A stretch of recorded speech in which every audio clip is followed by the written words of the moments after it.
corporate goons. Got deja vu. Another bailout for the chosen few. What's the use? We'll give it all away to the corporate goons. Got deja vu. Another bailout. Bailout! Number one.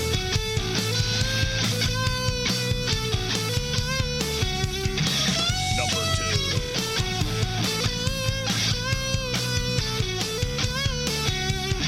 Play the radio. Make sure the television, make sure you have the record player on at night. The phone. Make sure the kids hear word.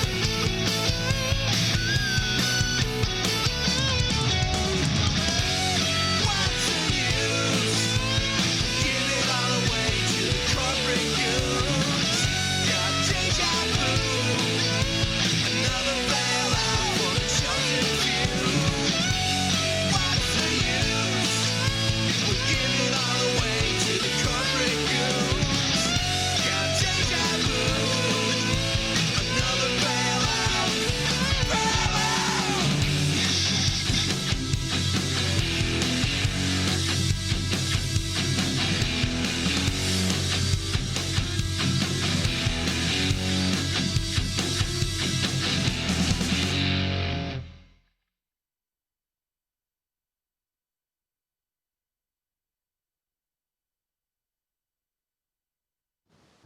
Hey, Ben, you there?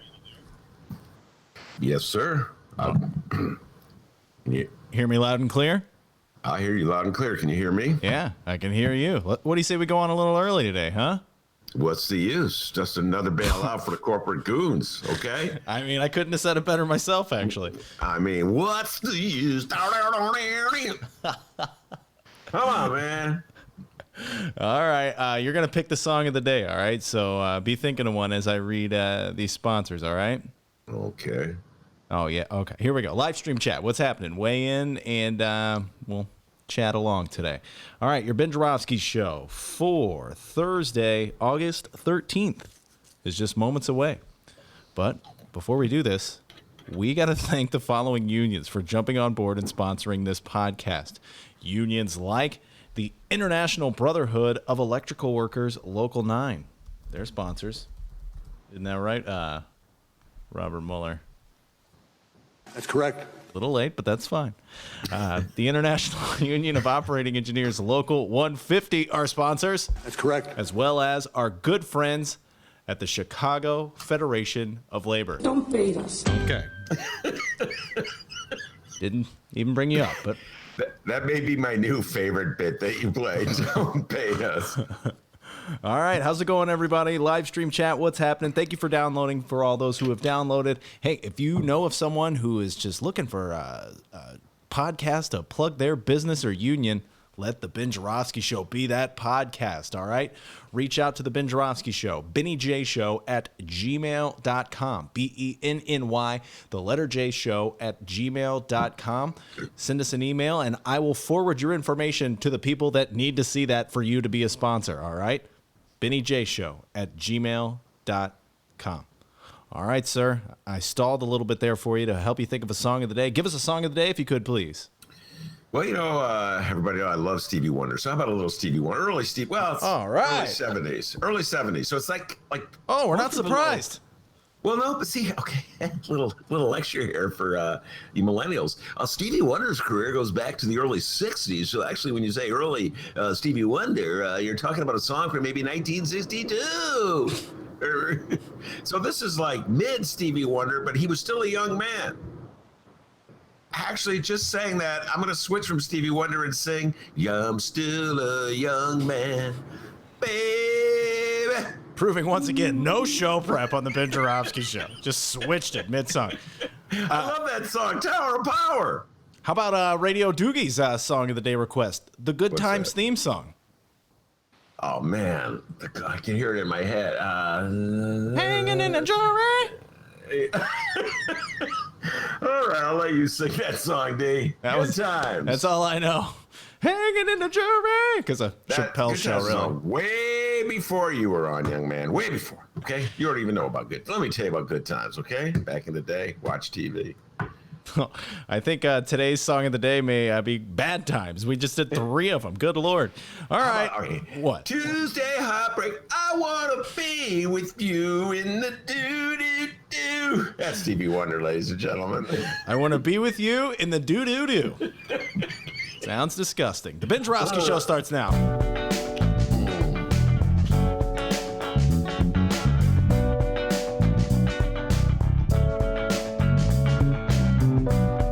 It is Thursday, August 13th, and live from Ben's attic in my apartment, this is the Ben Joravsky Show. Come on, clap along, everybody. Yeah. Today on the program, it's the return of In These Times writer Miles Kampf-Lassin.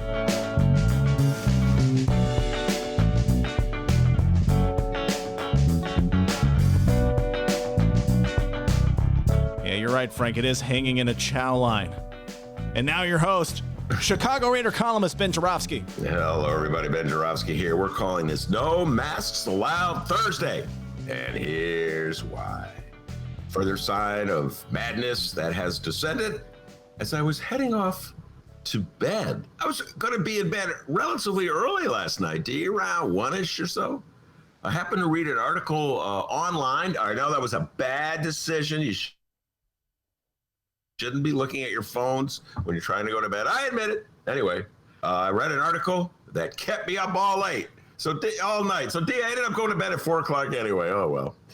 Billy Woods, sheriff from Marion County in Florida, where else? Florida, has issued an order that his rank and file deputies must follow. And that order is no masks allowed.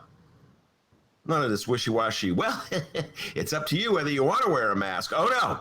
No masks allowed. God bless Florida. Take that mask off right now. All right? And when I first saw that headline, when I first read the article, I thought, is this Sheriff Billy Woods putting on like a performance piece? Where he's kind of mocking liberals? I'm still not sure. It could be that, D. But he sure seems pretty serious about it. His email that he sent to all the deputies in his department concluded, quote, my orders will be followed or my actions will be swift to address. My orders will be followed or my actions will be swift to address. That's a little clumsy, but I got a feeling what he's saying is you either do what I say or you take the highway. My way or the highway, or you're fired. Now, his stated reason for commanding all sheriff deputies not to wear a mask is to improve communications with people they're about to arrest. I think this is part of the parody. I think that Sheriff Woods is kind of needling liberals and lefties a little bit. And I'm going to now read Sheriff Woods' own words. Man is a wordsmith. Quote, in light of current events, when it comes to the sentiment and or hatred toward law office enforcement, it would be better if voices not be muffled by masks. So that's like, if a cop pulls somebody over and he says, get out of the car, and the cop's wearing a mask, the person can say, I'm sorry, officer, I didn't hear you. But you take the mask off, D, there's no excuse. He went on to write, quote, we can argue all day of the whys and why nots, but the fact is, the amount of professionals that give the reason why we should, I could find the exact same amount of professionals that say we shouldn't. So this is Sheriff Woods addressing the issue of the health concerns. One more time, I'll read that to you. The amount of professionals that give the reasons why we should wear masks, I can find the exact same amount of professionals that say we should. Now, you should know this by now, if you haven't figured it out. Sheriff Woods is a Republican, a card-carrying member of the Republican Party. He has a big supporter of Donald John Trump. So he has got nothing to do with Democrats. But Sheriff Woods, if I didn't know better, I would say you're heading into Bill Clinton country when you say the amount of professionals that give reasons why are matched by those who say you shouldn't, because the truthfulness of your declaration depends on how you define professional. If by professional you mean, a professional wrestler or something, yeah, maybe that would be the case. That you can find as many professional wrestlers that say it's okay to wear masks as who say it's detrimental to wear masks. There are masked professional wrestlers, so I don't know. That's a slippery slope there, pal. Yeah, you may not even find. Okay. If you're talking about, how about this, D? If you're talking about professional right-wing radio show hosts, there we go. For everyone who says wear a mask, you can find one that says don't wear a mask. But if you just throw professionals out there, just put that word, that's a little slippery, Sheriff Woods. That's Clinton country. I don't know. Sounds like you wrote this document with a lawyer. The lawyer, here's what you do, Sheriff. Just put professional in there. Don't say professional what? I have a hard time believing that you could find 100 doctors who say wear a mask. 100 certified real doctors, not Dr. Vinny Boombots, Rodney Dangerfield's doctor, or Dr. Nick. Dr. D, me, not a doctor. Dr. D. Not a doctor, guys. Even Dr. D wouldn't say, medically speaking, Ben, I went to radio school in Alton, and it's okay not to wear it. I don't even think Dr. D would say that. That's correct. So thank you, Mueller. I have a hard time thinking, real doctors, like the kind you go to when you're sick. All right. I have a hard time thinking you can find 100 who say don't wear a mask to match the 100 that say do wear a mask. Just saying that, Sheriff Woods. All right. And now here's the interesting thing. Woods says that he has made an exception, and this shows what an enlightened man he is, for officers who have to deal with people who have the risk of complications from COVID. So if they're in prison, for instance, they can wear a mask. So I thought that's really nice of him, But once they're out of that prison, once they're out of jail, no masks. And here's the interesting thing. If you visit the sheriff's office, you have to take off your mask immediately, which is really weird. What if you are at risk of catching COVID, but you have to go to the sheriff's office? Yeah, I don't know, Sheriff. I don't think you ran this by the lawyers. What if, some old guy with asthma really has to go to the sheriff's office? What's he going to do then? Take off his mask and get exposed to COVID? It's like a death sentence to go to the sheriff's office? I don't know, Sheriff Woods. I didn't think you really thought this one through. And you know what else really kind of had a laugh about this?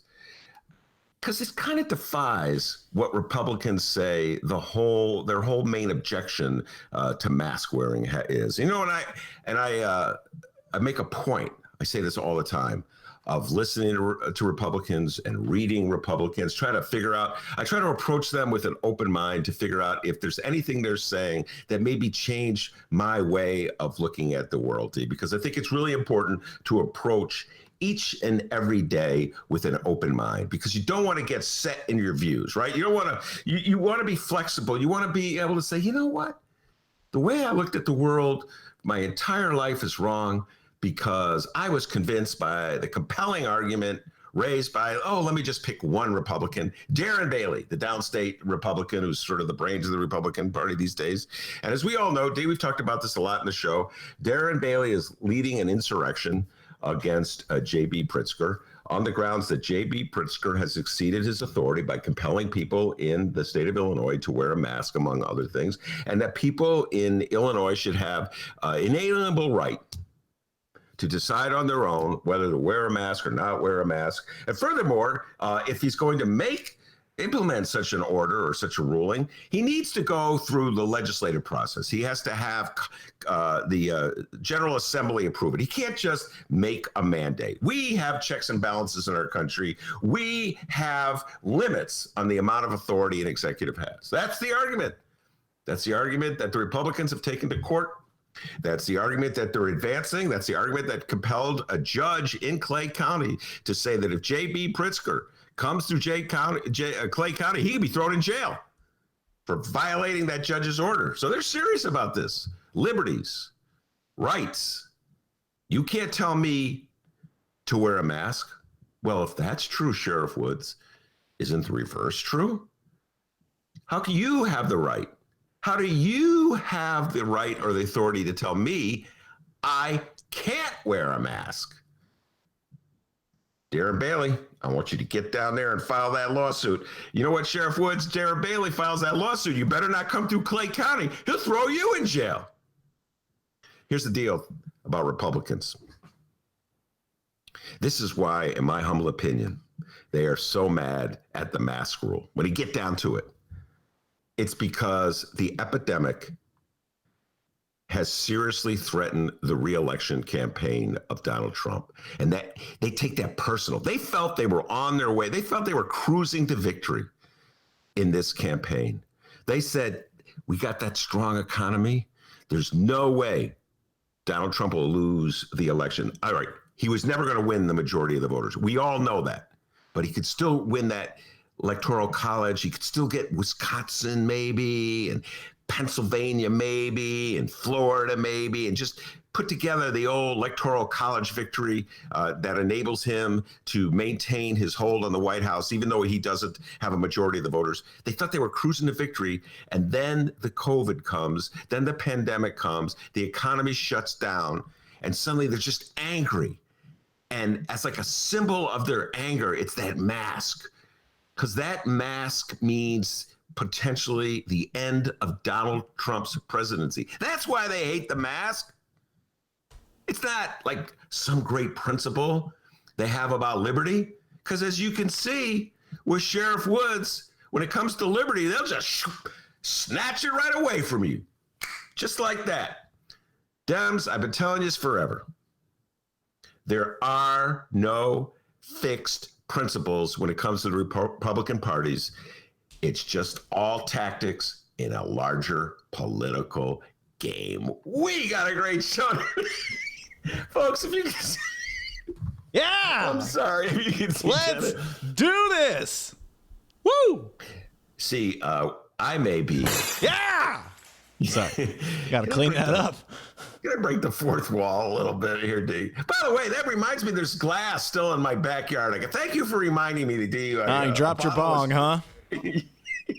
I got to clean that up. Thank you for. I'm going to break the fourth wall to say that even though I am in my attic and Dennis is in his apartment, I could see him by virtue of this masterful Google Meet thing we got going, and he gets all fired up when I come to the end of the my little opening remarks. He's throwing punches like he's Muhammad Ali.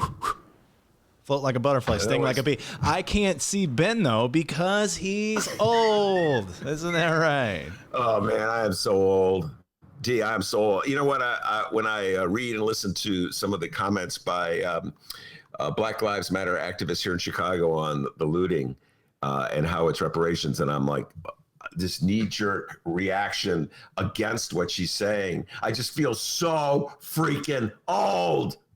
I'm an old guy, folks. No, you can't just loot. What are you talking about? I'm sure there's some way to get video on that computer, but I only deal with the audio. I need more pay to deal with video in this guy, all right? There is no way, okay? I'm an old man. My computer's an old man computer. There's got to be a camera in here. It just says no camera. Anyway, before I bring on the great, the legendary Miles Kampf-Lassin, and he's fired up to talk about Kamala Harris and Joe Biden and Bernie Sanders and the upcoming convention and whether the Democrats will abandon all the principles that they supposedly believe in. And he also has a whole riff he wants to do on public drinking. Before we get into any of that, the young man from home, the man that even Sheriff Woods calls Dr. Doobie, with the news. How's it going, everybody? Before I forget, I've been meaning to do this for the last 2 days. Hey, Brent, what's up, man? I told Brent I'd give him a shout out. He's a listener of the show. He's trying to move from Joliet to Chicago, and he reached out, and I said, oh, yeah, I'll give you a shout out, man. And I just forgot every day. So today, hey, Brent, what's up, dude? Yeah, all right, cool. Hey, what do you say we find out what's happening in Chicago and or Illinois this afternoon? What do you say, Ben? I say it's a good idea, but don't let me forget to read Bab's letter, okay? Don't let me forget that, D. Speaking, when you said listeners, it triggered it. Bab sent us a really great letter based on Delmarie Cobb's visit to the show yesterday. So don't let me forget that, all right? We're just a forgetful couple of dudes. You know what I mean? I know. First up. You figure we would have covered that with the pre-show prep, but nope. First up, it's the coverage we tried to provide all of you before Wednesday's shortened and technologically challenged Ben Joravsky show ended. Yeah. Illinois Governor J.B. Pritzker's Wednesday COVID-19 press briefing. Now, when it comes to the pandemic here in Illinois, we really learned nothing new during this press briefing, but the governor did once again stress the importance of wearing a mask. Face coverings. Oh, you're going to do that every time, aren't you, JP? All right, well, face coverings. Now, this is something that Ben and myself have discussed numerous times on and off the air. When being outside, when should you wear your face covering? Well, Wednesday, Governor Pritzker settled the dispute, Ben, saying that if you're outside, you should always be wearing a face covering, no matter the situation, even if you're just walking down the street. Here's the quote from Pritzker. Quote, even outside, if you're outside and walking around and can't maintain social distance, which, by the way, on a typical busy street in the city of Chicago, you can't maintain social distance without a mask. You just can't. People walking by each other that you're coming in close proximity to, someone who, by the way, is facing you, and people in front of you who might be aspirating, or they might be coughing or, sneezing or whatever, those particles remain in the air. And if you don't wear a mask, and if they're not wearing a mask, then there is a much easier ability to transmit the virus. He added that the outdoor concerns still matter in rural parts of the states as well. He said, quote, it's very important, even in rural areas of Illinois. If you're going to another area, town, like a business or gathering spot for people in your area, and if you're going to be in close proximity with people, then wear a face cover. Pritzker noted that several Illinois regions are reporting increases in their positivity rates. This news prompted a warning for the governor, who said if changes are made, quote, it will only be a matter of time before the state will be forced to step in and roll things back on a regional basis. Something none of us wants. He then said, we can lick this thing, huh? You should be licking nothing, Mr. Governor. Pandemic. Beat this thing. He said, we can lick this thing. If people will just follow those basic rules, we can get our transmission rates down significantly. Yeah. This he sounds a little like Samina Mustafa. Remember when Samina was on the show? Well, I forget it was about a month or so ago. A regular visitor in the Ben Joravsky show, political. She has her own podcast show. Samina was chastising me for not wearing a mask when I'm out doing my nightly constitutional as I walk vigorously down the street. That sounds dirty. to get some exercise. The old tugboat goes out of the harbor. There I am walking down the street. But, I have a confession to make, D. I don't like wearing a mask. I know this is going to make me sound very Sheriff Billy Woods of me, but I don't usually wear the mask if I'm just walking out. Don't tell JB I said this, D. Well, he listened, so he heard it. Yeah, he just heard it. I am outraged. But as soon as I see someone coming, this weird little thing I do, I take the mask out of, I usually have the mask in my hand, and I put it over my face. And sometimes, I haven't fully unfolded the mask. So it's just like a wad of mask over my face. Sometimes I can't, like the mask is in my pocket. Oh, this is a bad confession. I pull my shirt up and put that over my face. Oh, boy. People are like, this is the weirdest guy. Yeah, that implies that something that person stinks. Like, oh, what do I smell or something? Oh, God. Anyway, so yeah, I just know. But usually there's nobody out there, JB. I mean, I don't know. Wearing the mask, there's nobody out there. I think that's a little excessive. I think you're heading into Sheriff Billy Woods country. So, but as soon as I see someone, JB, I swear, boom, out comes the mask, on it goes. I'm with you 100%. But if there's nobody else, nobody, JB, I'm looking down the street, there's no one there. This is the argument I made to Samina a couple weeks ago. She said, get that mask on. I got to tell you, Dave, Yeah. not done a good job of it. Hey, Is there any more to this J.B. Pritzker story? not that one. All right. Let me handle the transitions, pal. Pritzker then opined on the events that went down in Chicago Sunday night / Monday morning. He responded to statements made by some Black Lives Matter Chicago leaders who said they are in support of looting. The exact quote from Black Lives Matter organizer Ariel Atkins was, quote, "A lot of people are really attacking our pages. They're like, oh, you support the looters? And I'm like, yeah, we do. 100%. That's reparations." The governor on Wednesday in response said, quote, "First of all, anybody who is looting or shooting or breaking the law should be held responsible, period. End of sentence. So let's set that as a baseline. People who are protesting and voicing their concerns and standing up for people's rights and doing it in a peaceful fashion, they have every right to do that. But those are two very different things. And we need to at least recognize that all of us who have stood up for Black Lives Matter, who care deeply about the city, are standing up for the right to peacefully protest and standing up for the fact that black communities, frankly, all communities of color, have been disinvested from, and that it's time for us to step up and do the right thing. This is part of what you're hearing us do here with the BIG program. By the way, BIG is an acronym, BIG, Business Interruption Grants. Yeah, as I said before, I never feel so ancient as I do with my reaction. I'm just being candid here, folks. My reaction to what Ariel Atkins said. She doubled down on it in an interview with WBEZ. Oh, I think that's where I saw it. WBEZ. I didn't actually hear the interview. Yeah, right. You heard it. You love BEZ. Just admit it. You admitted that weird thing you do with your shirt. Just come out. Oh, wait a minute. I forgot what I was going to say. Pre-show prep, D. Pre-show prep. That remind me to tell you what I heard on WGN. That's what I was going to tell you. Anyway, so yeah, I feel ancient, and I'm sorry, folks. As much as I support just like the general views and goals and aspirations of Black Lives Matter movement, this last one lost me, and I do not condone looting. It's very frightening, and it undercuts the stability of Chicago. And beyond that, and I urge everybody, if they haven't already, this gets to what Babs wrote. Listen to Del Marie Cobb. If you didn't hear her yesterday, Del Marie Cobb's been around Chicago for about as long as I have.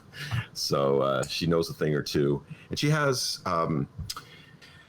she just has a very interesting, like, diverse set of views on this thing. So she views it as an activist, as a political strategist, as a black woman, as a Southsider, and as a businesswoman, somebody who's put together a business. And so she just talks about some, like, the notion that people have that if you smash the windows of a store, they could just go out and get insurance, and that's the end of that. It's so unrealistic. And I know this, I could tell you this, because my wife has a business. I know a lot of small businesses, and their struggle, that's their life's investment that they have there. They lose that, it's gone.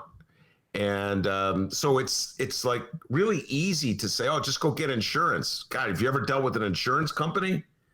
Have you ever tried to find a sympathetic ear with an insurance company when you're filing a claim? You might be lucky if you get half of what you set out to get, if that. So I couldn't go with it. And it's been pretty swift, the condemnation. I thought Danny K. Davis, the quotes he had in the Sun-Times, it's interesting, the Sun-Times, the elders, man, the Sun-Times today, wow. It was like the John, I'm going to tangent within a tangent. The Sun-Times was like the John Canizera newspaper. He is the head of the Fraternal Order of Police. There were 4 articles. There were 3 pictures of the guy in the paper. He does very well, Canizera. Canizera, I hope you have a subscription to the Sun-Times. They gave you 4 articles today.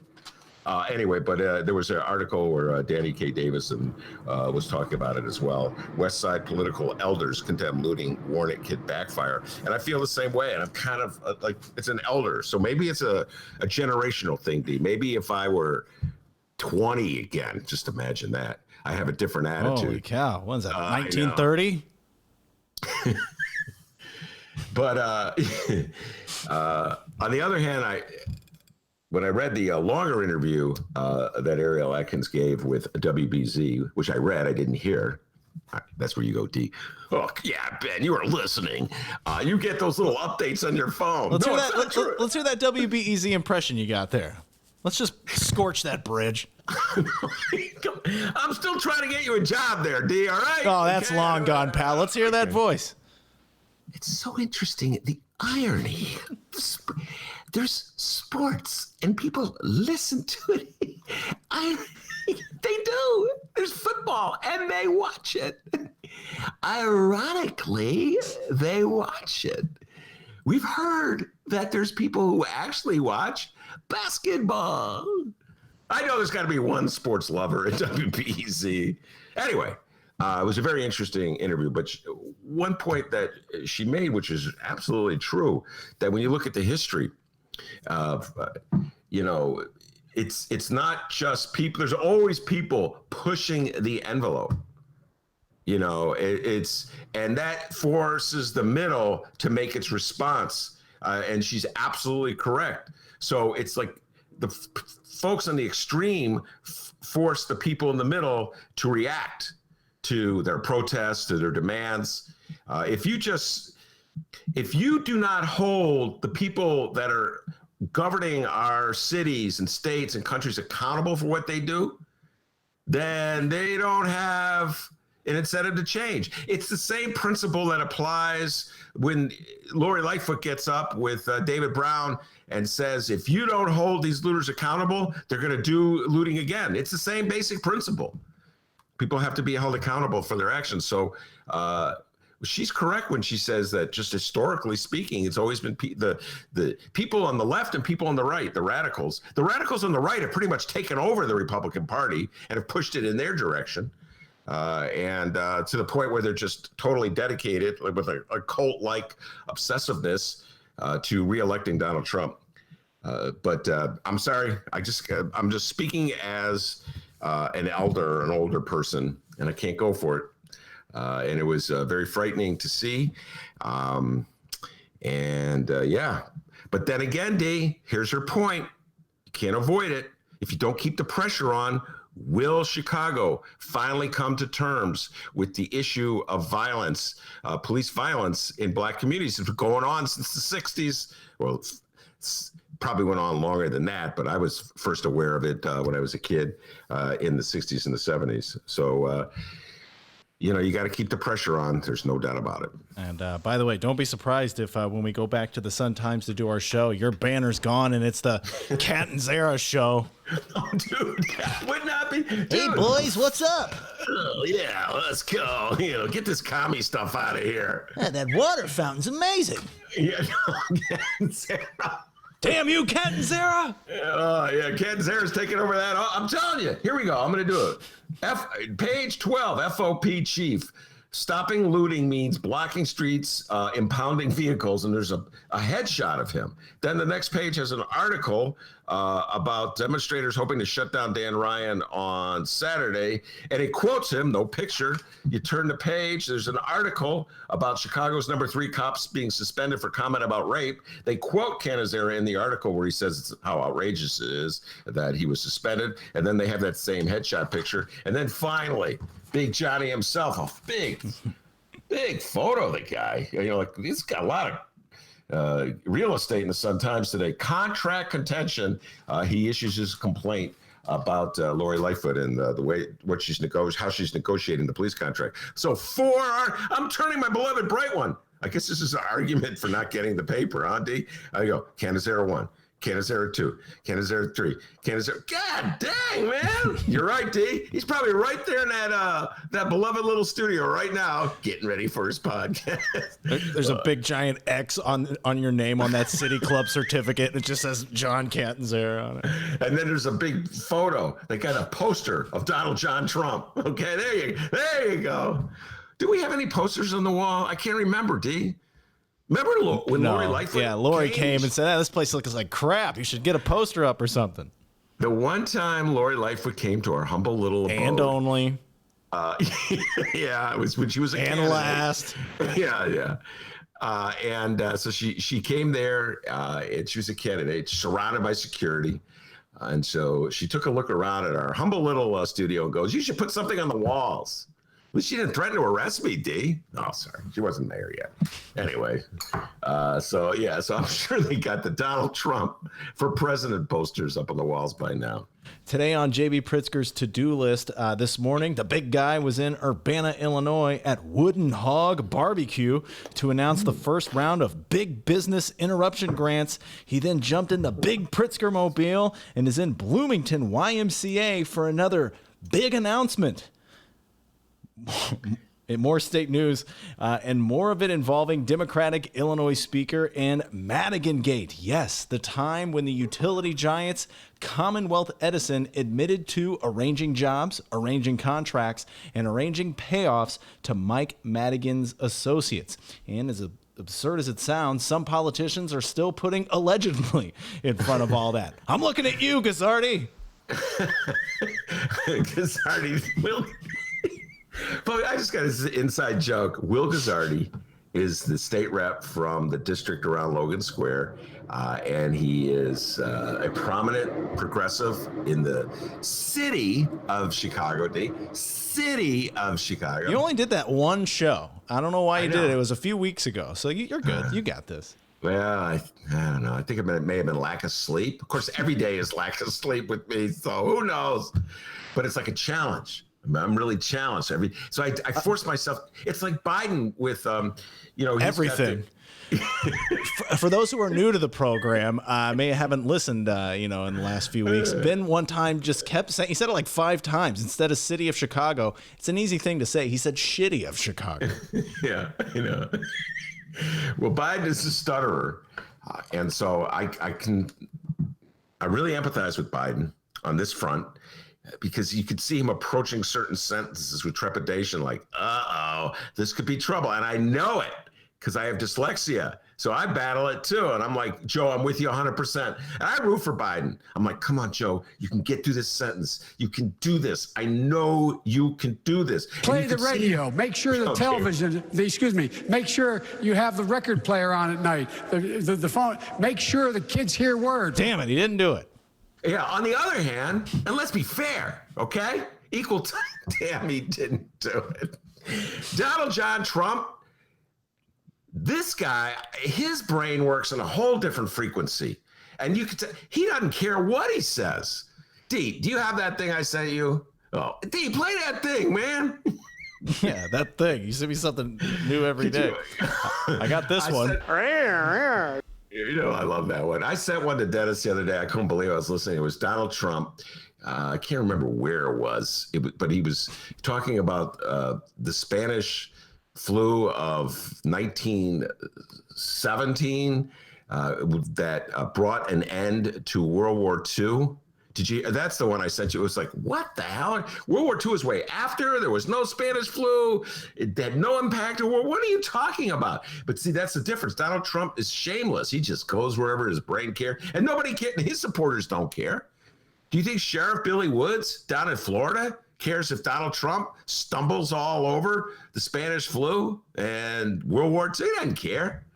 But if Joey B. In 1917, they say, right, the great pandemic certainly was a terrible thing where they lost anywhere from 50 to 100 million people. Probably ended the Second World War. All the soldiers were sick. That was a terrible situation. What the? And all the soldiers, what are you talking about? Everybody makes fun of Biden. Ugh, Biden can't finish the sentence. What about Trump? Sheriff Billy Woods? What about that? Good thing Trump didn't have a mask on. No, he'd been better off if he was wearing the mask, Sheriff Woods. Then we couldn't have heard that nonsense. Anyway, Trump doesn't care wherever he goes. He just goes there. So he's shameless. Whereas Joe Biden, he confronts each sentence like it's a hurdle he has to clear. And I'm with you I empathize with you, Joe. I really do, because I suffer from some of the same maladies. I don't even know where I was when I began this one, D. We're talking about Madigan. Oh my! We were talking about Michael. Oh, Gazzardi. That's we started off on Gazzardi. Isn't that where we were? Yes. Will Gazzardi, progressive state rep from Logan Square area. Earnest young man, tall. I think he's about 6'3" or so. Dude. Tall fella. Looking to play a pickup basketball game? Call up Will Gazzardi. Tall guy. Got a good jump shot out here. I met him many years ago. In fact, for 10 trivia points, D, who introduced us? Joanna Klonsky. Yeah, how'd you know that? I thought you were going to say Ice Cube. No, I actually knew that one. It's amazing that you knew that. Joanna, she goes, Ben, meet Will. I go, hi, Will, you're awfully tall. He goes, I haven't heard that one all day. And you can't. You're trying to leave out the part when he said back to you, he said, boy, you're awfully weird. And you're like, yeah, you know. No, he was on his best behavior because he hadn't been elected yet. That's something I noticed. Yeah. Candidates treat me a lot better before they get elected. Once they're we don't need that. Guys, download our interview with Lori Lightfoot. It was great.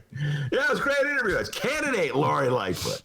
Once they're in office, that guy is so whacked out. I remember J.B. Pritzker actually even came in for an interview. Yes, he did. And he's looking, I could just tell he's looking at me, this freaking lefty weirdo. I'm asking about TIFs. What about TIFs, JB? JB's looking at me like, are you kidding me? This is how the city runs. You're going to think I'm going to take a stand against TIF?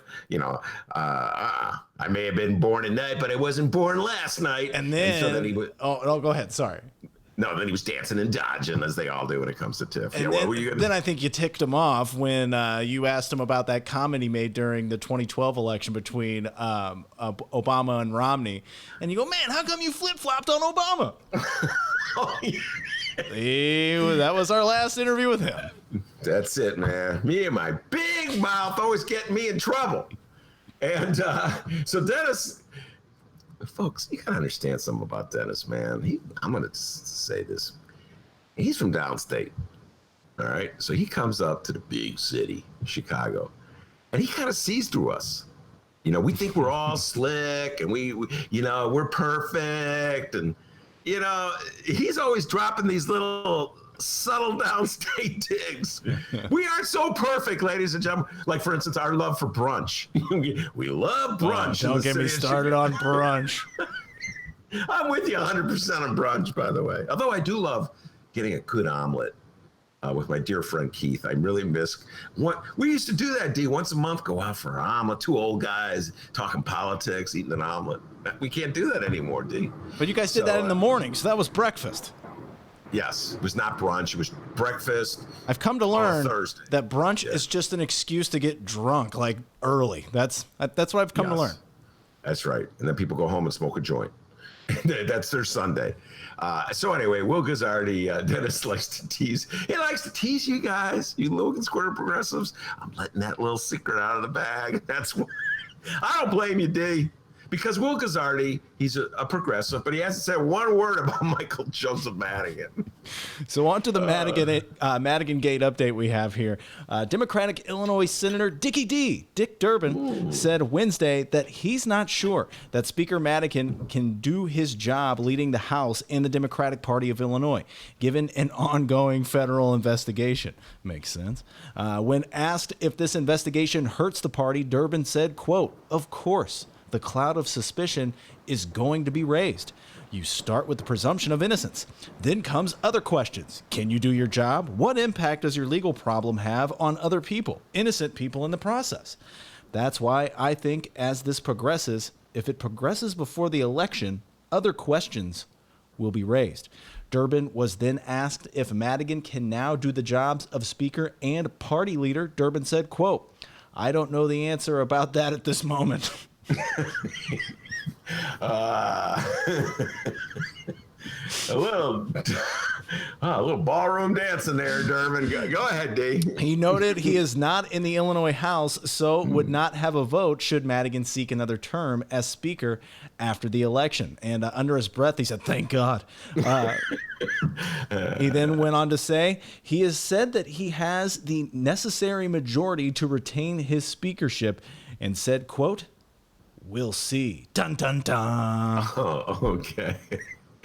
He did a pretty good job of dancing his way out of that one. The reality is that Dick Durbin, of course, a United States Senator, is up for re-election in November.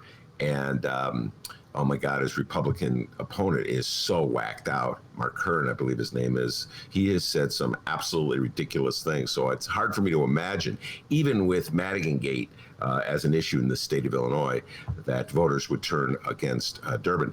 Willie Wilson is also mounting a campaign as a third-party campaign, former mayoral candidate here in the city of Chicago, and a frequent guest on the Ben Joravsky Show, Willie Wilson. I don't know if he'll be on the ballot. His petitions have been challenged by the Dems. They want to boot him off. But I still think Durbin will win. The problem is, Durbin's got to distance himself from Michael Joseph Madigan because Madigan's really unpopular, particularly in the suburbs, and they hate him downstate. And he does have this Commonwealth Edison thing hanging over his head, and he does have his property tax thing hanging over his head. And it's really hard for Democrats to take a strong stand for, I don't know, ethics and transparency and good government and all those things we supposedly believe in when the leader of our party's got these things over his head.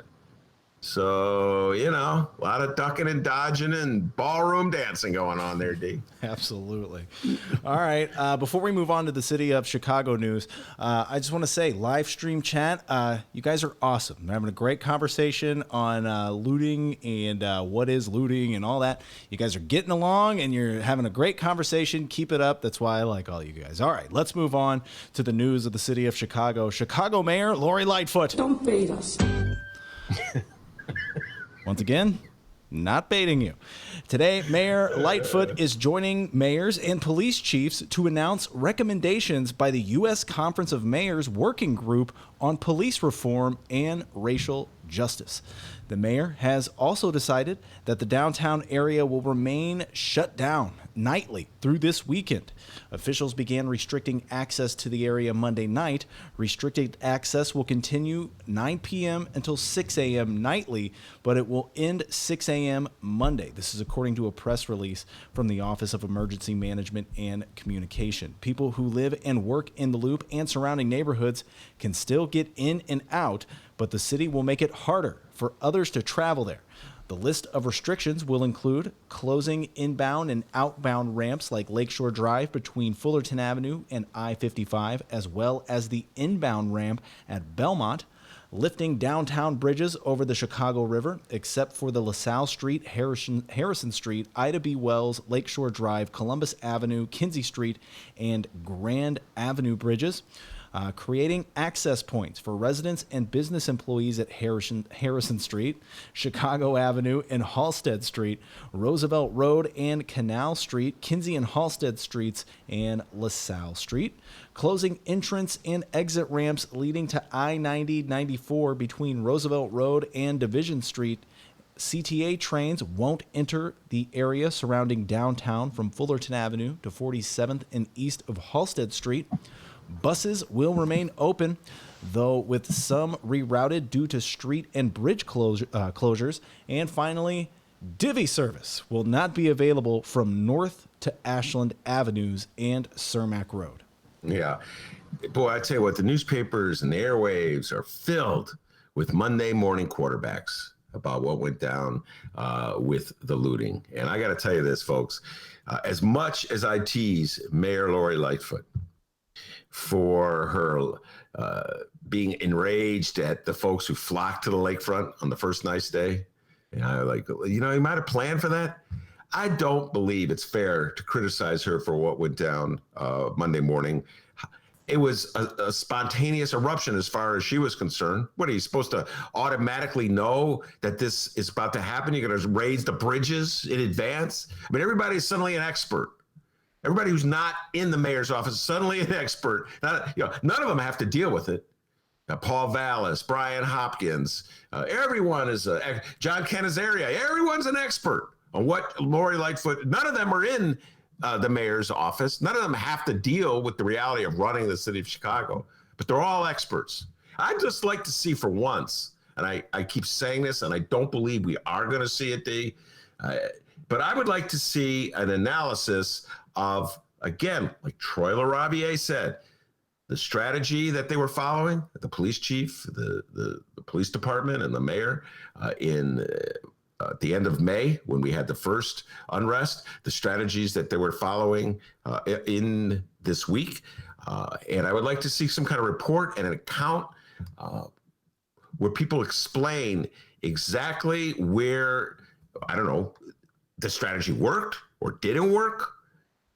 But in the absence of that, everybody's just shooting off their mouth because we don't know. We still don't even know what went down with the police officer sitting in Bobby Rush's office. That was a big to-do, front page coverage in all the newspapers. We still don't know whether the police officers were following the orders.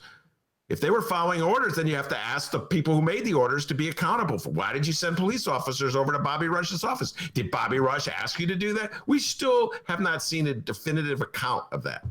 So in the absence of that, everybody gets to be a talk show host, have an opinion. Really easy to be mayor, Tuesday morning as opposed to Monday morning. And so I know I've been critical of Lori Lightfoot. I know it's funny coming from me because I've been making fun of her for that lakefront stuff. But in this particular case, I got some empathy for her because I don't know. Paul Vallis, you're not a fortune teller. All right. You can't read the future and know what was going to happen. Same thing with you, Brian Hopkins. And by the way, are you going to apologize for your comments that you made, Alderman Brian Hopkins, the other day, and sort of inflaming everything when there was a hit and run in your neighborhood and you blamed it on the looters? And it turns out it had nothing to do with the looters. So, I just kind of chill out people a little bit, in my humble opinion. You're not like all experts. You're not chiseled in Mount Rushmore stone like you have all the wisdom in the world. Show a little empathy for the people who have to actually run the city. It's not like Mayor Rahm intentionally hiding the Laquan McDonald tape, something that a mayor did that you criticize. And then this other thing, this rewriting a history about NATO. Oh, we should have had a plan like we had at NATO. NATO was a lockdown. NATO was a disaster. G8, when Mayor Rahm invited them to Chicago, that was a disaster from start to finish. So your takeaway from that is we had a strategy and a plan? It was a freaking lockdown.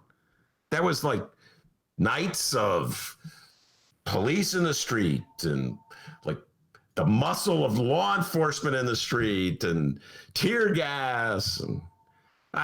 And by the way, even in that, Matt, I don't think there was, it was a lot easier to corral people. If that's what they did, they literally corral protesters. I don't even think that the two things are applicable at all. So.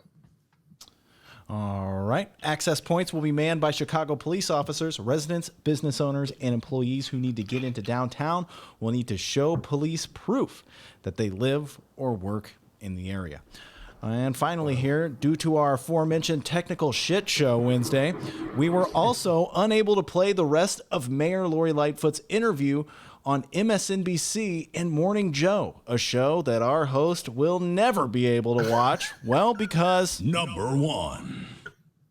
He doesn't have cable, and... Number 2. He wakes up at damn near noon every day. Wait, what time is that show on? Like 8 in the morning. Oh, God. Right? You're screwed. But lucky for us, I have worked with this crazy bastard for 3.5 years, and I knew to get the audio. So I have 2 clips here. One is Lightfoot's response to when it got buck wild on Sunday night, and the other is in response to one Donald J. Trump. We'll play Lori on policing. Take it away, Claire McCaskill. Can you talk about the resources needed for community policing and why that is so important when police officers are only responding to 911 calls and are not in the community, the kind of erosion of trust that occurs, and how we can turn this around in terms of resourcing community policing like we did in the 90s? Well, community policing is at the core at everything we do regarding public safety. If the community doesn't have trust and faith that the police are on their side, the police can never be effective.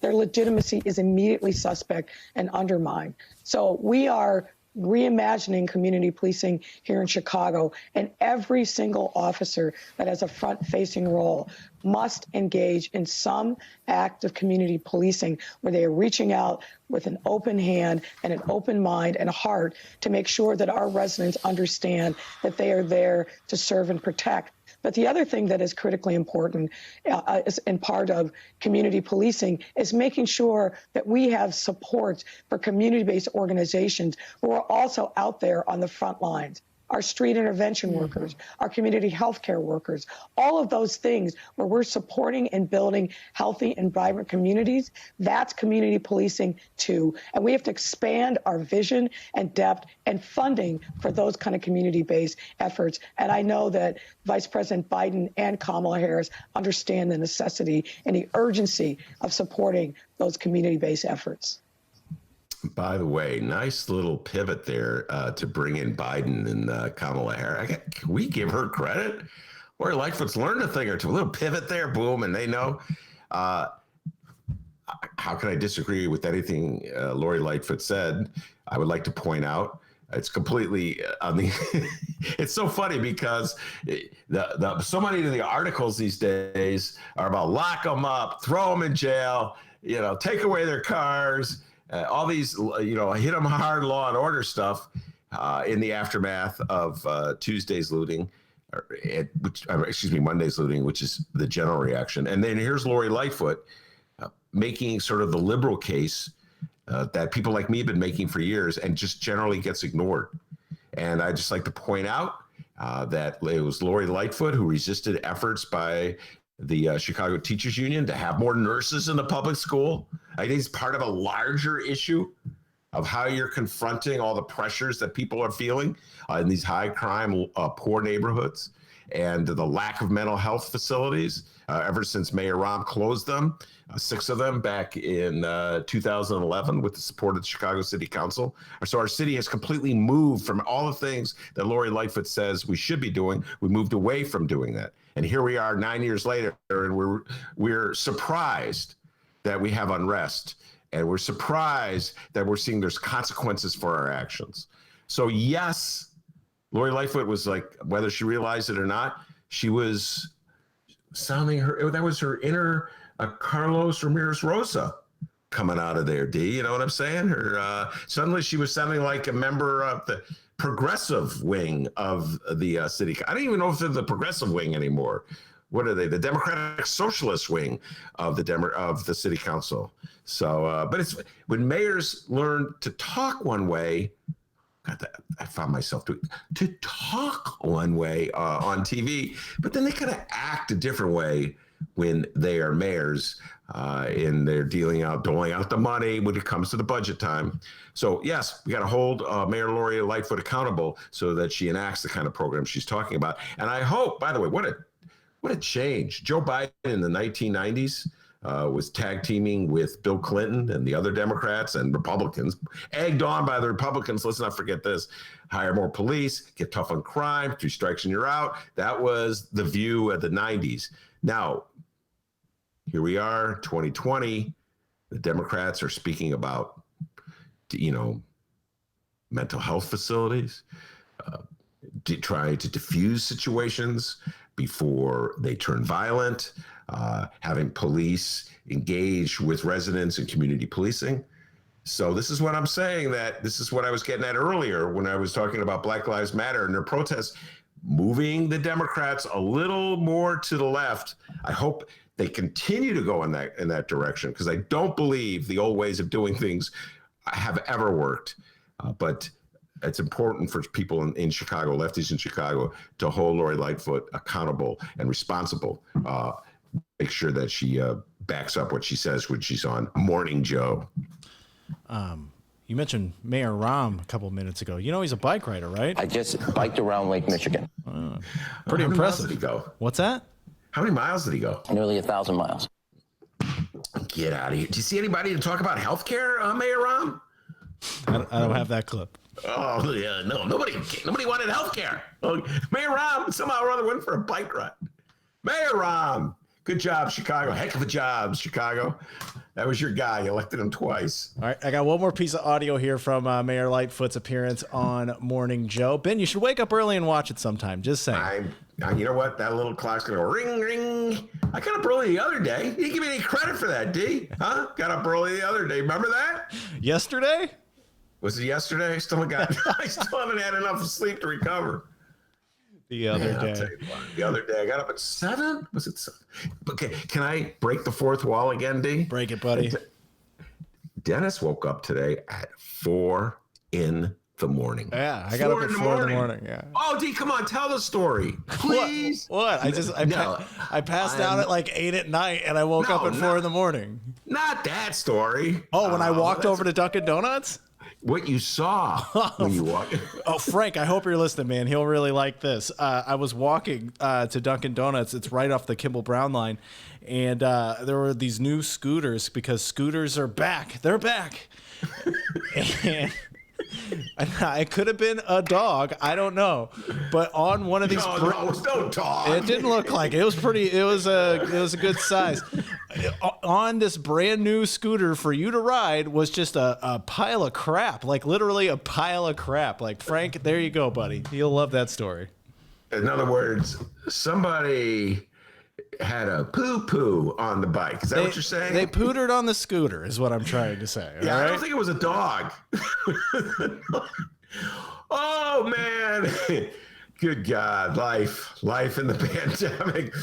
You know, by the way, let me just say this. I do not condone in any way pootering on the scooter, okay? Do not. But I do share your overall revulsion toward the scooters. But I do not believe that's a responsible way to deal with. You know, I can't stand those freaking scooters. Life was so much more simple last summer when all we had to do was complain about the scooters, right? I know, and alligators and... Ah, the good old days. Anyway, when I heard that story, I was laughing. Although, folks, he told it when he cleaned it up a little bit for you should have heard the raw version that I heard. This morning, I was laughing. I was lying on the couch. It was our pre-show prep, ladies and gentlemen. All right. Now let's play this clip of Lori Lightfoot here. They play some audio of Donald Trump, and then they get Lori's thoughts. Together, the city of Chicago and the state of Illinois have 25,000 police officers, sheriffs, and guardsmen available to quell any violence. They can do it very quickly, very easily, if allowed to do their jobs. All available federal support requested to stop the violence and arrest the criminals. We have to be asked by the governors or the mayors, and we'll be there very rapidly. Your response, will you be asking for help? Well, those are the words of somebody who doesn't understand the first thing about local policing. Doesn't understand the first thing about building authentic relationships with members of the community. Case in point is, look at the disastrous efforts of the federal government under this administration in Portland. It didn't help, it hurt. It exacerbated problems. I'm not letting that happen in my city. Yes, of course, we have our challenges, but the thing that the federal government is uniquely qualified to do is things like pass common sense gun reform, make sure that everybody has background checks, stop the availability of assault weapons. People that are on a no-fly list shouldn't be able to get weapons. The list goes on and on. The things that could really help cities to stop putting guns in the hands of criminals, this president has shown an absolute abject unwillingness to even discuss, let alone move on. So I need a leader in Washington, D.C. who is willing to take on the gun lobby and do what's right for our children in our cities. That is not President Trump. We need Joe Biden. You know, I think it's about time everybody recognize that Donald Trump does not care about Chicago, that Donald Trump has never proposed any measures that would help Chicago, that Chicago is merely a tool that Donald Trump can use to try to win re-election by just like firing up all the stereotypes and hatreds that people who don't live in Chicago have about Chicago. He's never had a serious notion about how to deal with crime in Chicago, how to properly police Chicago. He just every now and then gets it. You know what I'll do? Everybody, you send them in, you lock them up, you throw them away. There we go. Oh, like that's going to work. Like you're going to do that. There will never be a follow-up. It's like we're just a punching bag for Donald Trump. I don't know why any Chicagoan falls for it. But you know what? The reality is that I wouldn't be surprised. Now, I haven't met anybody who said this. So I should hold back, D. I should hold back and make a prediction like I was going to. You know what, D? I'm going to back off from saying what I was going to say. But I'll just say what I was going to say. But I'm not going to say I believe it, if that makes any sense. That there may be people who turn out voting for Donald Trump in Chicago because of what went down. That's the standard prediction that many observers have made. I'm not ready to make that one. That's a big leap for someone in Chicago to switch from Joe Biden and the Democrats to Donald Trump. If they'd switch, I'm saying, as opposed to already being for Donald Trump. But Donald Trump doesn't care about Chicago. And by the way, all his criticism of Chicago is so phony and fraudulent. When he wanted something from Chicago, he buttered up Daley. He buttered up Rahm. He buttered up Burke. And they let him put that little skyscraper, not little. They put his sign on that skyscraper. And that is a symbol of what a phony Donald Trump is when it comes to Chicago and the Democrats who run Chicago. Anybody want to see how Donald Trump works with Chicago powerful Democrats? Just go look at that sign. It's still up there. And nobody's opposing it, by the way. Mayor Lori Lightfoot and Cook County Assessor Fritz Kakey would be heroes if they led the movement to get that sign off of Donald Trump's building downtown, but they won't do it for whatever reason. I do not know. They won't do it. They won't touch it. In fact, this is something else I would like to see. I can't get over that. Troy LaRaviere was on the show. We're going to bring him back next month or next couple weeks to talk about how his case was resolved. They got arrested. Protesters were swept up when they were trying to protest outside of Donald Trump's building. Why were there so many police surrounding Donald Trump's building to protect it? Still don't know that. So Donald Trump talks about how Chicago is the symbol of all that's wrong in America. But when it came to cutting deals with the Chicago politicians, he was right there in the swamp, to use his language. $50,000 to Rahm Emanuel. He got his sign, D. All right, everybody, that's our local news portion of the day. If you're listening live, feel free to weigh in on the live stream chat. Join the live stream chat. There's quite a few of you listening. And, hang out with Brianna, Jay Marie, Radio Doogie, Michael Girardi. He's on the live stream chat. Maybe he'll write a song for you. I don't know. Pay him money and he may do it. Let's see here. Ro, join them all. Jim, everybody. Frank's on there as well. It's a good time. Also, you can follow us on social media at Benny J Show. BENNY, the letter J Show. Oh, I can't leave out Jay Marie, by the way. Jay Marie, you're awesome, as always. BENNY, the letter J Show on Facebook, Twitter, and Instagram. You can send us an email, BennyJShow@gmail.com. And you can leave us a voicemail. It's true. We have a phone number, 708-658-4788. That number again, 708-658-4788. Call the Ben Joravsky Show and leave us a message. All right, we're going to hear a little Michael Girardi, and when we come back, the man, the myth, the progressive legend.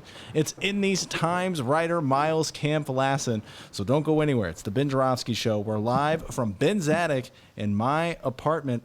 This is Michael Girardi's latest, World's Greatest Newspaper.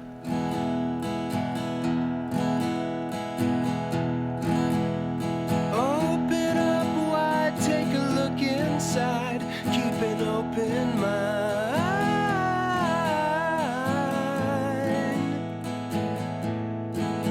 If you got a racist fool, kick him off page 2, but keep his point of view. Why?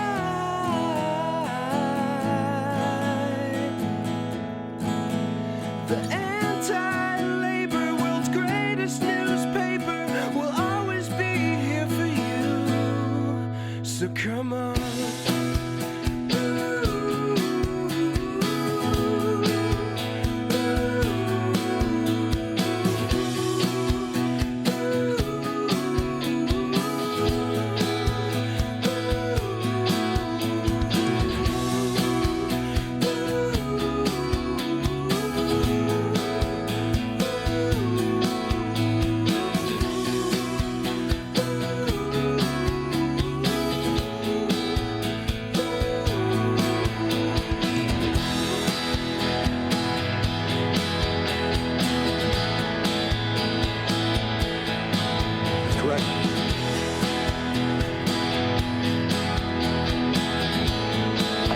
biked around Lake Michigan.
Face coverings.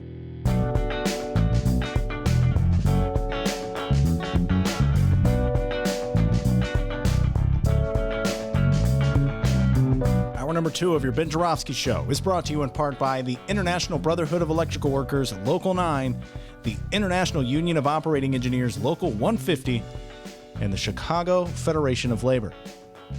Benny J, take it away.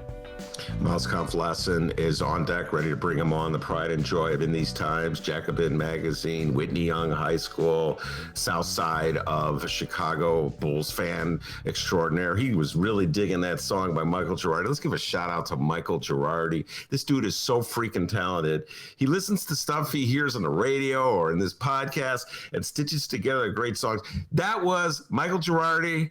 I know you're too young to know who the Kinks are, but that was Ray Davies. I don't care what anybody says. You were channeling your inner Ray Davies. Why do I keep picking it up now? I ask myself that question every day, Michael Girardi. When I go to the Chicago Tribune, although lately the Chicago Tribune, I got to say, moving, I think a little fairer than they usually are. Anyway, before I bring Miles on, I just have to say, I got an email from Matthew Bird. And this is a really cool guy who was helping to put together Studs Terkel's library of interviews. The legendary Studs Terkel for years had his a daily show at WFFMT. Everybody knows who Studs Terkel. You don't need me to tell you who he is. Anyway, Matthew reached out to me to tell me about some of the interviews. They put one of my interviews Studs Terkel did with me, D, back in the mid-'90s when Miles was probably still in grammar school down on the South Side somewhere. And I had forgotten that I even did the interview, and that's how long ago it was. So I'm going to check that one out. But oh my God, I said, Matthew, what are some of the interviews that Stud Terkel have that you can find? And these are just some of the ones. Gage Park residents discussing racial integration in the schools in 1970. Studs talking to Gary Rivlin about his excellent book on Harold Washington, Fire on the Prairie. Studs' 3-part interview with Kwame Ture, that's Stokely Carmichael. 3-part interview. I've been talking about Stokely Carmichael in connection to Bill Clinton. I'm going to ask Miles about Bill Clinton. I'm going to put him on the hot spot there. Studs talking to James Baldwin about the civil rights movement in 1961. Damn, I'm going to definitely listen to that. And this part, I'm going to listen to this probably right about it. Studs talking to West Side residents in the aftermath of the 1968 Martin Luther King riots. Mike Royko talking about Boss. Got to listen to that one, and on and on. So many great interviews. Studs Terkel was a legend. I don't know. He's right up there in my pantheon of personal heroes, and I'm really happy to say that I had my 1 or 2 interviews with him, and one of them's featured there. So I'm going to check that out. Thank you very much, Matthew Bird. All right, Miles, welcome back to the show. You look hale and hearty as always, and you still got that Jim Morrison look going there. That's right. I'm very glad to be here. Hopefully, I'm as hearty as can be because earlier today, I went and got another COVID test at one of the free city testing sites. So I'm feeling fine, just out of abundance of caution. I'm trying to help the Chicago get up to that 50,000 tests a day number. So, put us in better shape. So which site did you go to? Oh, I actually went to the city through Curative is offering, and as a little PSA, I encourage everybody, especially if you are going to be around people that are, compromised or, elderly or anything, just go get yourself tested. I went to the site at Prieto School over on Central and Fullerton, basically. And it's I used a friend's car. It's a drive-through situation, but I know there's been these huge lags in testing results. The past couple of times I've gotten it within a few days. So hopefully that's the same now. It was a little bit more busy there than I've seen it in the past, but yeah, just encourage everybody to go out and get tested. Well, not everybody agrees with you that it's that important to get tested. I began the show talking about a sheriff in Florida who has commanded his deputies not to wear masks. They can't wear masks. So this is definitely a split, a very political divide as we head into election season on this issue. What you're saying makes sense to me. Obviously, not everyone in America agrees. A lot to talk to you about. Got the Democratic convention coming up, and it's a virtual convention, but I guess that means you're a virtual delegate for Bernie Sanders. Get your thoughts on that. Get your thoughts on Kamala Harris and whether she helps the Democrats, and as a lefty, what are you worried about? What are you happy about her on the ticket? This kind of thing. And I may, as I said, force you to weigh in on my obsession with Bill Clinton and my outrage that he is still being invited to the convention. But before we do that, let's talk about public drinking. I meant to talk to you about this last time. Miles wrote a really interesting column or article, I should say, in Jacobin. I want to say it's a couple weeks ago about public drinking, punishing the poor for having a brew. Why don't you give folks a little synopsis of what the story's about and why it's an important issue? Sure. So, it might seem unimportant at a time we're dealing with so many overlapping crises, and many of which are, if existential, for lack of a better word. People are we are having, we've had over 150,000 deaths in this country, tragically, because of the spread of the virus. And we've, very little is going into any kind of national plan to get the pandemic under control. And unfortunately, what was just announced today is that the Senate has adjourned through Labor Day.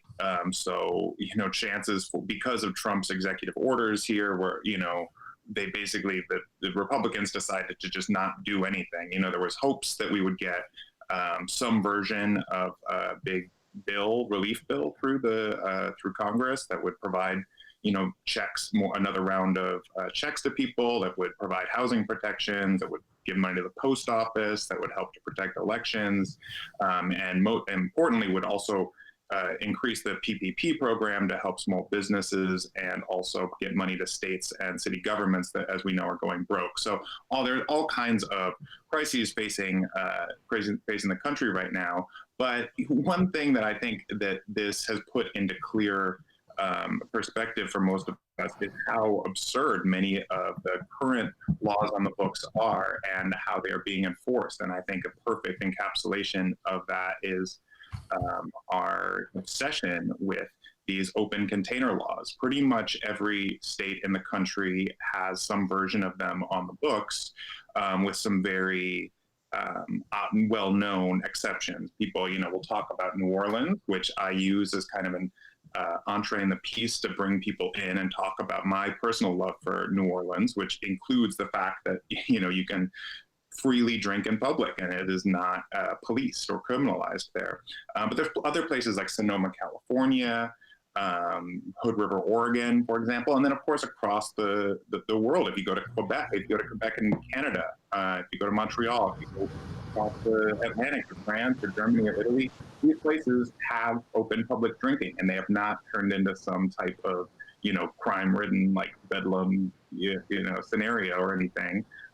It's just a more chill place to be. You're not getting hassled by the cops. So the piece I wrote kind of goes into the history, where a lot of these laws came from, tracks them through the initial movement for prohibition in the late 19th century, and then the prohibition repeal movement that was taken up by a lot of left-wing leaders, including many socialists. The movement to cast off these repressive prohibition laws in the late 20s through the 30s. And how that has led to this regime we have now and the absurdity of it. And I don't talk about this in the piece because it just happened a few days ago, but an anecdote I just experienced was over the weekend. I went down to the lake shore around Lawrence, so a little bit north of Montrose Beach. And if you saw the day before, a couple days before, Mayor Lightfoot actually went to Montrose Beach.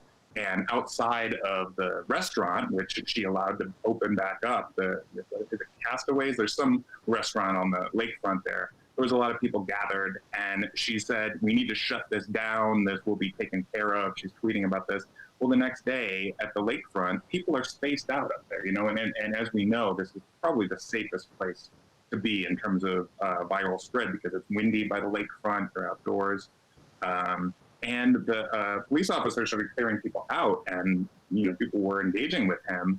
And what he said is, "I don't want to be doing this, but the mayor says go to the bar," which is like a tricky thing, and maybe he's got his own issues with the mayor and how she's run things. But it just was such a distillation of the absurdity of this. The policy we have in place, which is that we're at a time where there's a lethal pandemic that we know is most dangerous in indoor, poorly ventilated spaces. There's people are being encouraged to leave outdoor public space where they may be enjoying, an intoxicating beverage and having a nice time with it, to go indoors, the most dangerous place for the spread of this virus. It just doesn't, make any sense. So I think it's only common sense that at a time when there's a virus still circulating, we should allow people to drink outside and drink in public.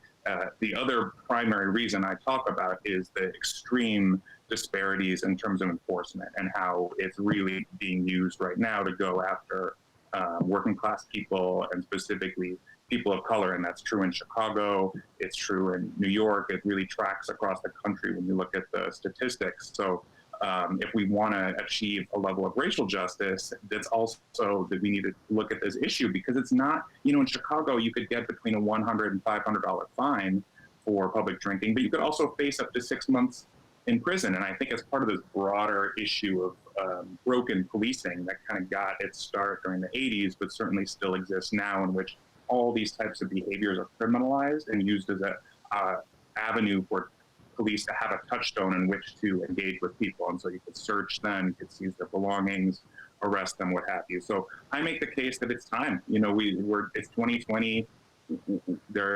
We see that these laws are just an excuse for law enforcement to hassle the kind of people that they want to.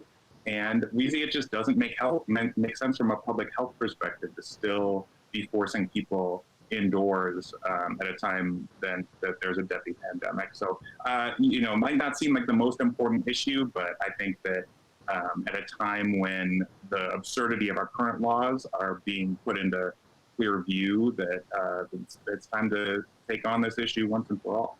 Yeah, you do pinpoint some absurdities. In the riff you went on, I was smiling when you were talking about the the police officer saying go to the bar.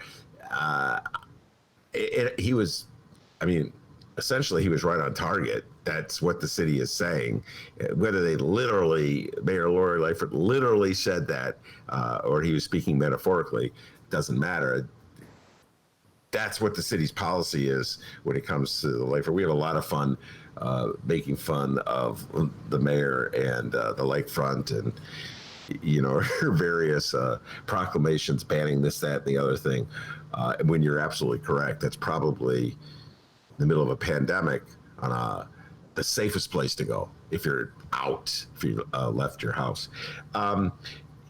Before I leave this topic completely, I was listening to you and I realized that in the aftermath of the looting that went down on Monday, there's probably not a lot of sympathy for the point of view that you're making in this very compelling piece, which I urge people to read, Miles. There's probably not a lot of tolerance. I dealt with this, my own sense, when I was writing a story right in the aftermath of the looting, where I was talking about the need to more fairly spend TIF dollars in the city. I realized, I just knew when I was writing the story that nobody, I shouldn't say nobody, but that there was a hostility to being generous, if you will.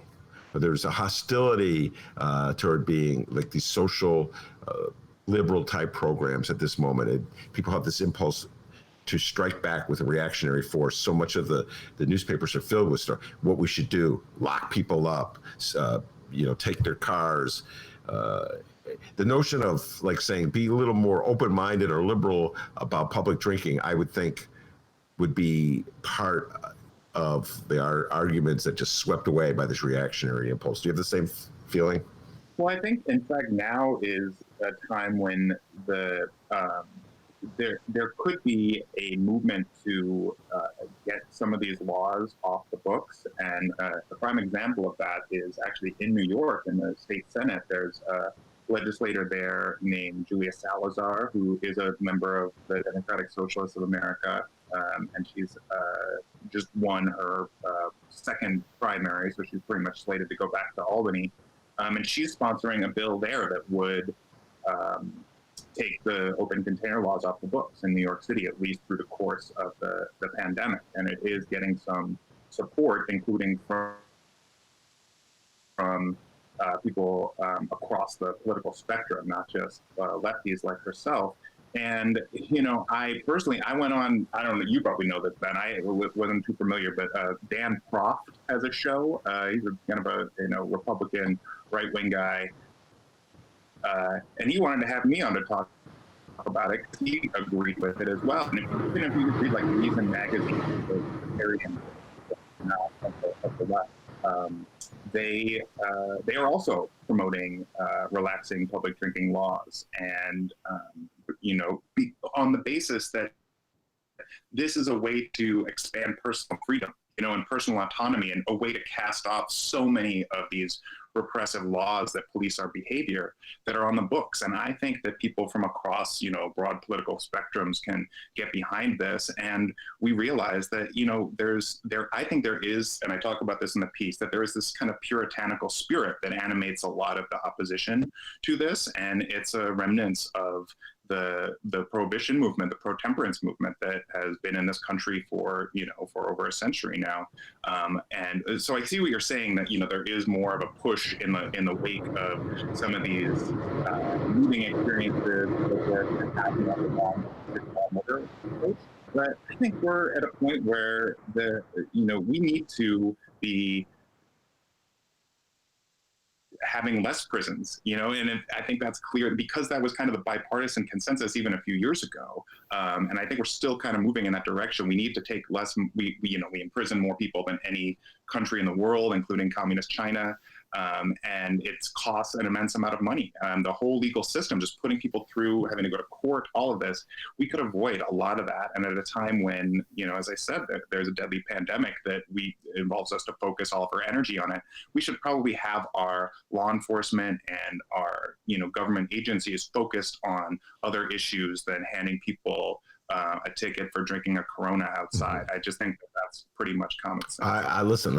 I agree with you. What you're saying. We just before you came on played a bit of Donald Trump talking about sending in police, sending in feds, sending in troopers, sending whoever he has to send in to clean up Chicago. And I'm thinking historically, Miles, it's very difficult for the Democratic Party to advocate programs that show compassion for poor people in high crime areas and for tolerance and for more reform-minded policing in the face of the counterpush from Republicans who are screaming about law and order, about cracking down. And so, yeah, Republicans talk out of two sides of their mouths. Oh, yeah, Donald Trump is very proud of his First Step bill, and now he's talking about sending in the law. Tom Cotton, who is one of the leading voices in the Republican Party in the Senate, a senator out of Arizona, wrote an essay for the New York Times talking about, just send in the troops to cities like Chicago. So they talk out of two sides of their mouths, and it makes it. I've been watching Democrats move to the right all these years in response to the Republicans coming at them as being soft on crime. Bill Clinton's the maestro of this. We'll get into Billy C in a little while. So I hear what you're saying, and I had a big smile when you told me you were at Danny Proft's show because he's a Republican operative for Bruce Rauner, et cetera, and so forth. But when push comes to shove, you can pretty much expect Republicans to sort of like red bait you on this issue.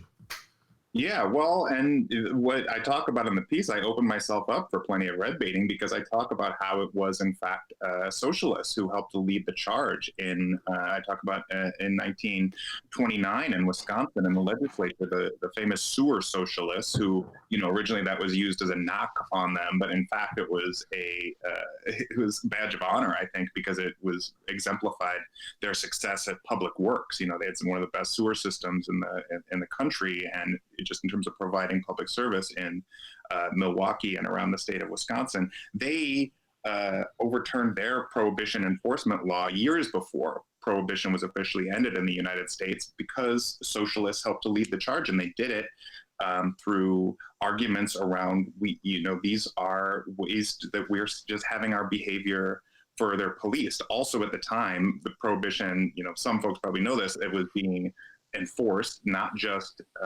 through legal means, through the Anti-Saloon League and other organizations, but also through the Ku Klux Klan, where they were, very involved in the extra legal enforcement of these prohibition laws. So, it was a little clearer of a fight between, the forces of freedom and fascism then. But I think today there is an opportunity to, have more of a broad front of people that are, willing to say it's time to cast off these laws that have been on the books for years and haven't made cities any safer. And they certainly are not, protecting the public in any way. They're just meant to increase the amount of policing. I do know what you're saying in terms of, it's difficult for Democrats to run on any type of a agenda that means decriminalizing things after so many decades of moving to the right on issues of policing and criminal justice. But I think there's an opening right now. I mean, even talk to, one of these Trump MAGA hat wearers. Do they want police to be enforcing public drinking laws? Is that what they think that we should have more police on the street for? I don't think so. I don't even think it fits into their kind of analysis of what we need to have more law and order on our streets. I've dealt with plenty of blowback from people from all over the political spectrum over the article. So I do know that there's plenty of people that object to what I'm proposing, but I think politically the time is ripe, and we should take advantage of that, because it's not, Chicago, we've already legalized to-go cocktails. We've, liberalized a number of our, drinking laws in cities around the country. In Baltimore, they just said they're not going to enforce open container tickets because they want to reduce the jail population to lower the spread of COVID-19. A very clear example of, the rationale for the argument I'm making. So I think we're already kind of beginning to move in that direction. It's just going to take some political will to take it the next step. And I don't think it stops and ends with public drinking. There's a whole host of issues we could decriminalize. We could also do things like earmark taxes from alcohol sales to go support social programs, also to support, rehabilitation programs or, addiction programs. We could change our approach to, our public policy approach to alcohol wholesale. But I think public drinking is one easy way in. By the way, before we leave this completely, you said you've got blowback from all sides of the spectrum. Lefties oppose this? Oh, yeah. Well, I got, yes. I think that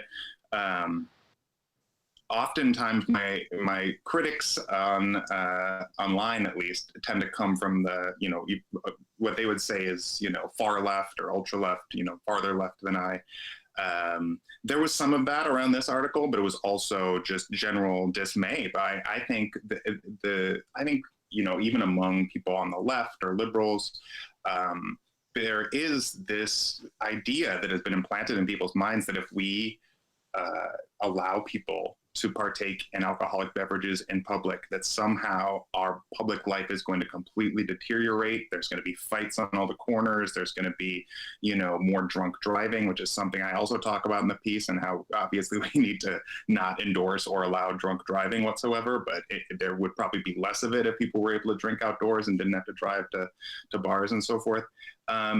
People, I think, have this sense that our society will deteriorate if we somehow change our approach to public alcohol consumption. And I just point to, the places I mentioned earlier, like Sonoma or in Oregon or Europe. That's just not the case. It hasn't happened. So I think that those are misguided. But yes, I've gotten plenty of that from people on the left as well as the right. All right, let's shift gears and let's talk about the upcoming Democratic convention that will be held in Milwaukee. I have it in quotes. I don't know if anybody will be there. It's a virtual convention, but Miles, I should point out, big time Bernie Sanders supporter, and you are a delegate, correct? Do I have that right? You officially, or are you an okay, you're a delegate. So as a Bernie supporter, as a guy who has written many articles supporting Bernie and has come on the show to defend Bernie's talk him up, and it's actually, you went door knocking in Iowa. Are you comfortable with Biden and Kamala Harris and the positions they're taking as we head into the election? Well, so the convention starts next week on the 17th.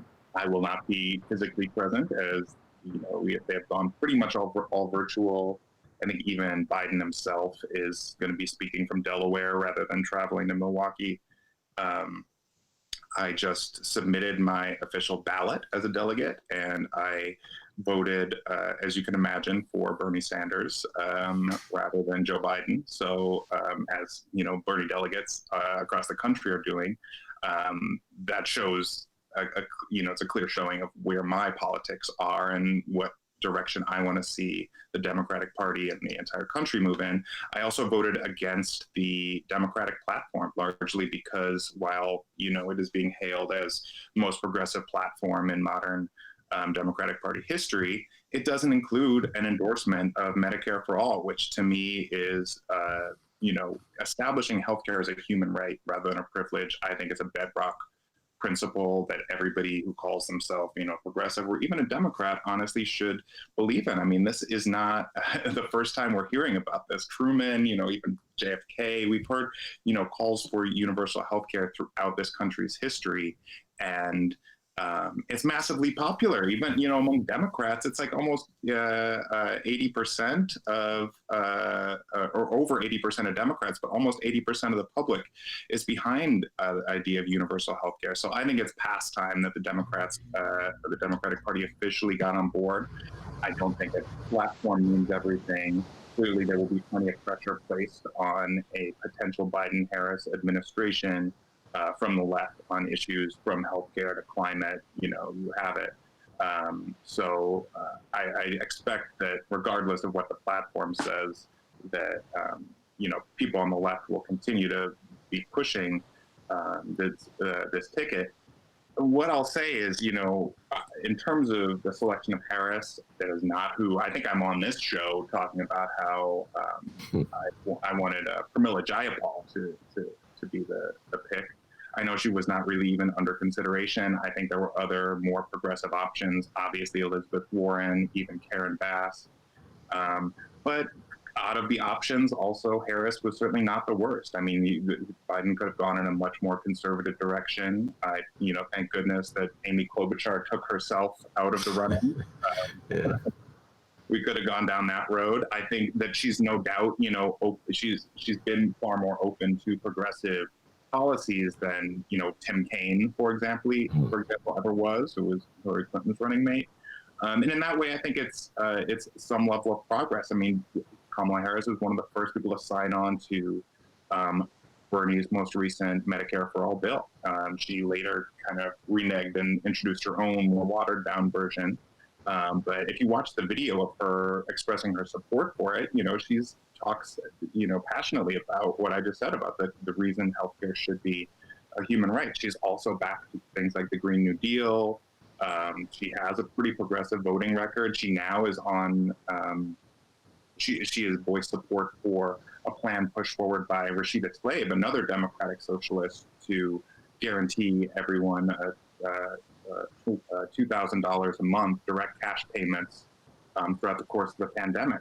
That's something that I hope that now the Biden-Harris ticket takes on, and speaks openly and passionately about, because that is something that could really help tens of millions of working people. So I think there's a lot more possibility for actually having a progressive administration with Harris on the ticket, but it's going to be a slog. It's never the left is not in the driver's seat when it comes to presidential politics, and nowhere is that clearer than in the just look at the speaking slots at the DNC.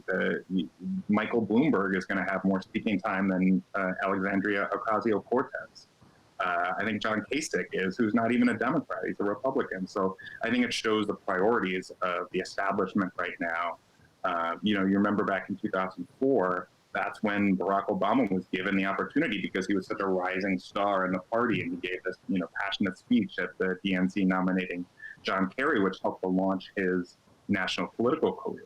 Well, we have another rising star in the Democratic Party right now in AOC, and she's being given 60 seconds to talk. So I think that's just, shows, it's just a little microcosm of this larger fight within the party right now. Yeah, and it shows. Boy, that was really good of you to bring back Barack Obama, young Barack Obama in 2004. It shows you how much more in the mainstream of where the Democrats were in 2004, Barack Obama was, as opposed to where AOC is. I think to a certain degree, the powers that be in the Democratic Party are a little nervous about the AOCs of the world and the Miles Kampf-Lassins of the world, and kind of want to just we'll give you just enough attention to make you feel like we care about you, but not too much, because we don't want to scare swing voters. And now go out and get the vote for us. It seems to be the attitude. I did not know until just now that Bloomberg had a speaking role. I hadn't seen that. I saw Kasich had a speaking role, and I just want to point out Michael Bloomberg is not a Democrat either. I can't remember where he is at this moment in his life, Miles. He's been a Democrat, a Republican, an independent, and for a while he was running for the nomination. Before, I just want to ask you, so what does the platform call for in regards to healthcare? If it's not Medicare for all, what is it calling for? Well, it's calling on, much like what Biden has spoken about building on and expanding the Affordable Care Act. And it does talk about a robust public option, I believe. And that's basically what Biden's policy is that he's campaigning on. That's very loose. I mean, it's very non-specific. What I love about Medicare for All is that it's not vague. There are multiple bills that have very clear, policy structures of how we are going to provide every American free health care at the point of service. So there is no payment. You don't need to provide information, just like every other developed country in the world. It's very clear and it's thought through. And in the long term, it would save the country massive amounts of money. The problem is that the problem for the establishment is that it would also just eliminate the healthcare lobby, a whole industry that exists just to profit off of human, sickness. And that's what we have in place in the United States right now. I think that's why our healthcare system is so depraved, which anybody who has had to, buy insulin when they're, living paycheck to paycheck can describe to you. It's really a sick system right now. So obviously, I think a public option would be better and could be a pathway towards a broader system. But even Joe Biden is acknowledging that Medicare is a popular program because his policy also calls for lowering the eligibility age from 65 down to 60. Well, the Sanders plan was that, but just do it more. Bring it down. He said, the first year you bring it down to 55 and 45, 35, and then you cover everybody. So that's the approach I think that Democrats should take. But unfortunately, the folks approving the platform did not agree with me. Yeah, and they made that clear back in last summer that they were not going to push for Medicare for all. Biden made that clear. Kamala backed off from I remember her in the first debate having her hand in the air, and then she backed off. Remember, she said, I didn't understand the question. I think so. There was that fear about alienating mainstream America, and they began backing off immediately. And here's the thing that is really ironic about all this, Miles.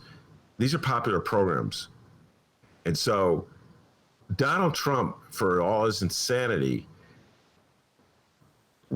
even he realizes that there's only so far he can go. For instance, his payroll tax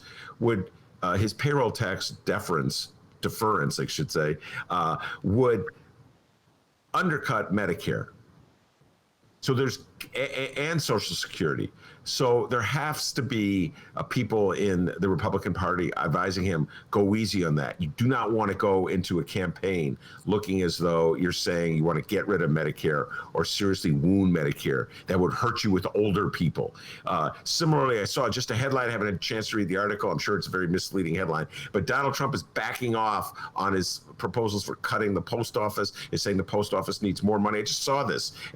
Donald Trump has been, clearly it's been obvious to me, I think you feel the same way, attempting to sabotage the post office. But now I think Trump realizes that to a certain degree, he's going to have to rely on vote by mail to win this election. So it's a similar thing. Do you follow what I'm saying? Where you go too far and with your insanity, and then you realize you're actually offending a lot of the middle. Go ahead, your thoughts. Well, yeah, I haven't seen the pullback on Trump's part. I do know that today he, as they say in the parlance, is said the quiet part out loud. Basically, doing a stealth approach of gutting the postal service, which we should note is the most popular federal agency in the United States, and it has been for decades. And it's been, been fought and been tried to be privatized for decades as well by the Republican Party. I'm a firm believer that not only should we maintain funding for the postal service, but we should massively expand it. We could, the post office could provide postal banking. This is something that Bernie Sanders talked about during the primary campaign, but also plenty of other progressives have gotten behind. There's a banking crisis in America where poor working class people can't access basic banking services to process their checks. They end up going through these, manipulative payday lenders, all these sorts of things. We could stop that by, which is something that Postal Service has done before, is providing basic banking services for people. Instead, what we're doing, and this is what Donald Trump said, the quiet part out loud, he said, quote, now they need that money, referring to money going to the post office, in order to make the post office work so it can take all of these millions and millions of ballots. But if they don't get those two items, that means you can't have universal mail-in voting. So, he's basically admitting that the reason he is, and this is part of his rationale for signing these executive orders, was to foreclose on the possibility of getting any funding to the post office. We also have reports today that are out saying that that postal workers have specifically been told to turn off mail sorting machines. The new Postmaster General at his ruling apparently has slowed down operations, what he says is in the interest of efficiency for the agency. But our postal employee at the In These Times office, my coworker was there today and talked to him because we were getting a delivery. And he said they're sabotaging it. Even, this is the guy who's coming from Logan Square. So this is across the country. Yeah. It's really a sick thing that I think that this administration has decided to try to break down the most popular federal agency in the country. And they've been doing it through these stealth ways. And it's just like what you just mentioned about the payroll tax and Social Security and Medicare, because no matter what, George W. Bush tried to privatize Social Security. He, right after he won re-election in 2004, he thought he had all this political capital. He couldn't do it because people loved Social Security. So instead, and Trump obviously in 2016 ran on, he said, I'm never going to cut your Social Security or your Medicare. That was, a promise he made. Well, this payroll tax thing is just a stealth way to do that because it's going to defund these programs long term. But initially it seems like, oh, I'm helping taxpayers. I'm somehow going to, be providing them a service, when in reality it's going after the very last shreds of the social safety net that we have left in this country. So yeah, I think it's very mischievous, and if he's changing his tune, that can only be a positive thing. But it's also because of I'm sure it would have to do with the pressure, because people are in an uproar over this. Yeah, no, and I'm with you 100%. It's very mischievous, and I don't trust a word that he says, and he's absolutely capable of saying the complete opposite thing tomorrow. So everything you're saying is right on. And I do believe there was an effort by Donald Trump to undercut the post office. And I do believe it was connected to his belief that I think the quote was, you never have a Republican elected in this country again if we had universal mail voting.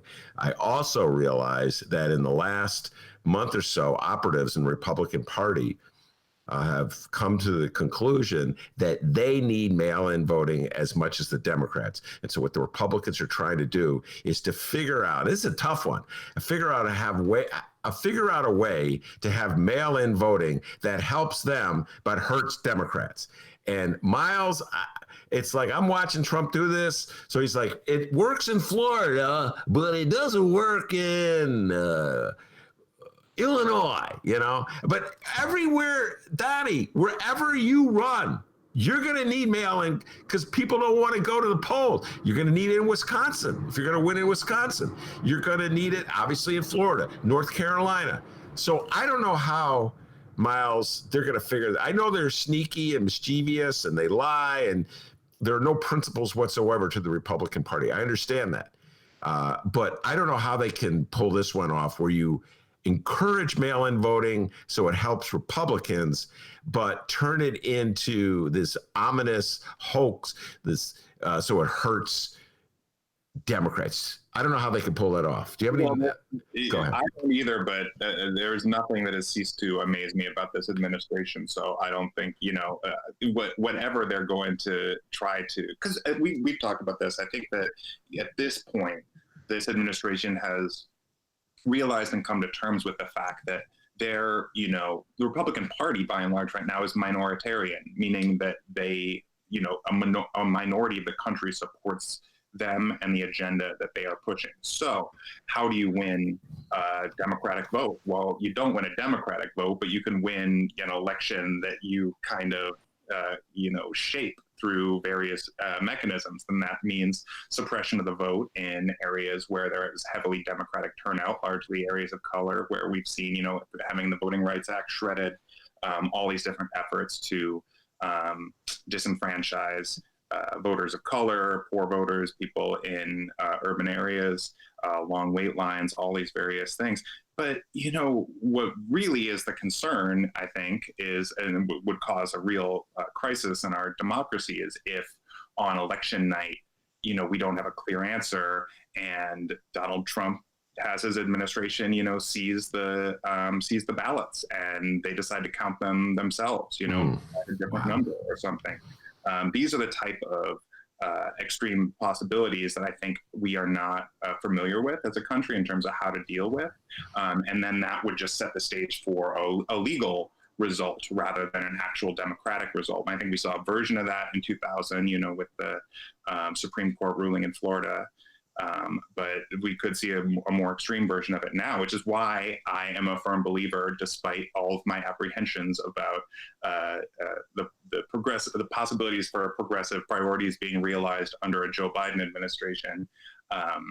We need to make sure that this is as large of a victory for the Democrats, just to ensure it's as large of a defeat for the Trump Republican Party as possible. And that means even in Illinois, even in safe states, I think it's important to get out and run up huge vote totals so that we can definitively reject the type of politics that are being pushed right now. And so that even on election night, that it's not looking good for Trump and the Republicans, because I think that's what they're counting on, is doing better on election night, much like happened in 2018 with the House elections. People thought Democrats did bad the night of the election. Well, once they counted mail-in and absentee ballots, it turns out there actually was a blue wave. So if Donald Trump can change the narrative before those mail-in votes come, I think he thinks his only possibility to hold on to power, that and having Kanye West apparently run in all these swing states as well.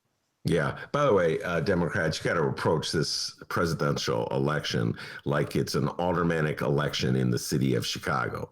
And that means every polling place, you got your observers, your watchers.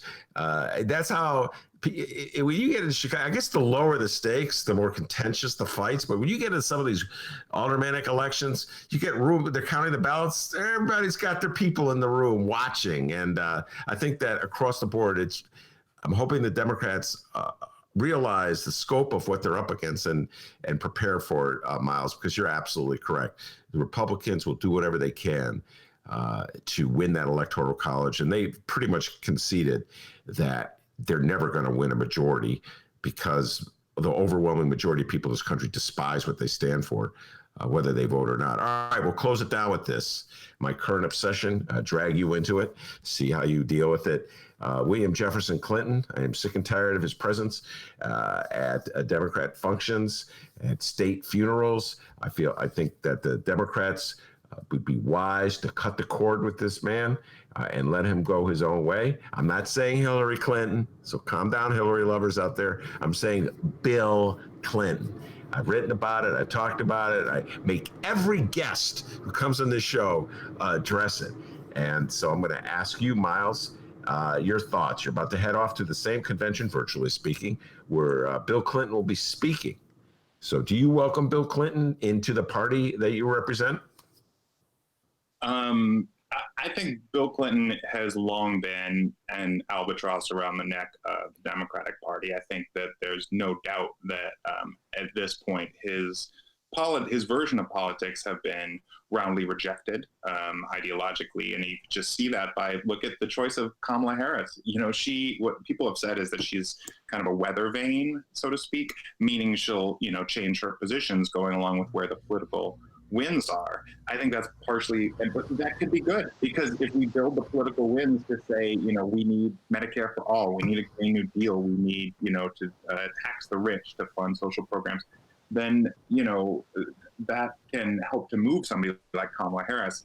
Bill Clinton is a dyed-in-the-wool, new Democratic Leadership Council kind of. He's born of an era in which Democrats were trying to outflank the Republicans on their right, on issues from trade to criminal justice, across the board.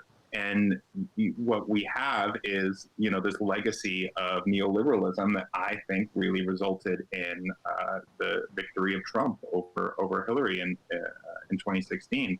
And it's clear that the Democrats need to go in a new direction.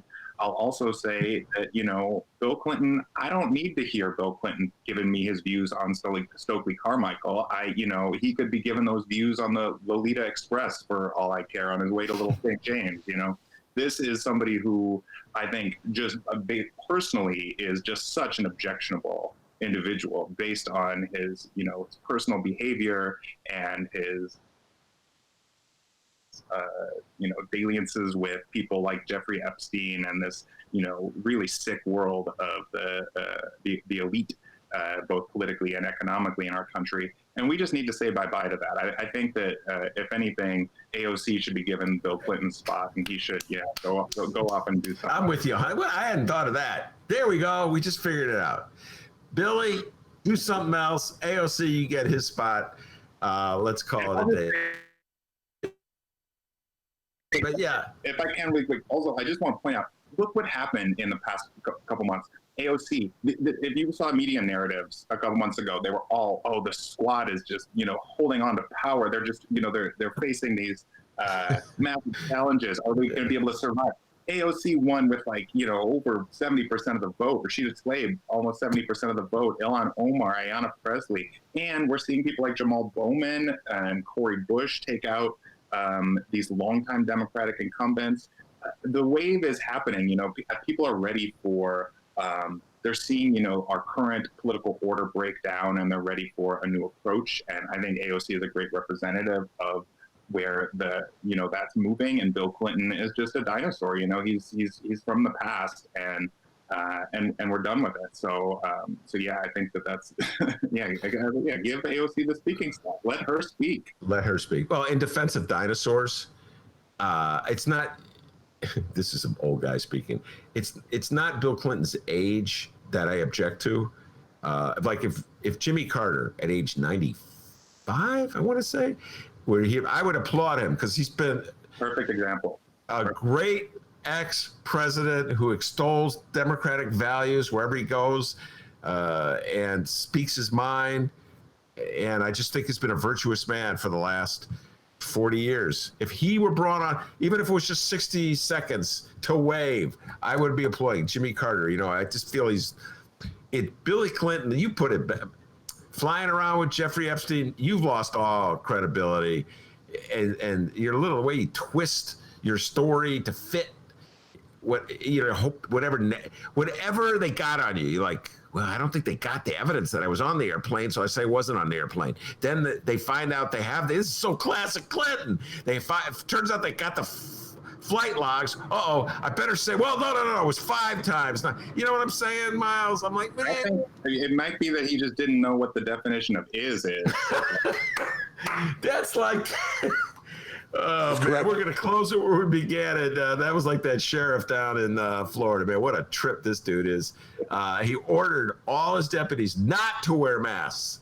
That just goes to show you, Miles, the next time you're on the Danny Prof show, ask him why he isn't condemning that sheriff the way they're condemning Pritzker. Okay, I'm going to end it where I began it. If you believe that it oversteps the bounds of an executive to say you must wear the mask, then you must stand with Ben Joravsky and say you've overstepped your bounds by saying you can't wear a mask. I agree. Can I just before we go. Plug one thing. We in these times just debuted our new podcast on the website. So if you go to inthes.times.com, it's on the front page. It's called In the Gap, and it coincides with Black Women's Equal Pay Day, which is today, and it's a podcast all about the gender pay gap and specifically the issues in this country facing Black women workers. So I encourage everybody to listen to that. It's a 12-part podcast. I also want to give a shout out because today is the birthday of somebody who passed away tragically recently, Michael Brooks, who was another great political radio show host.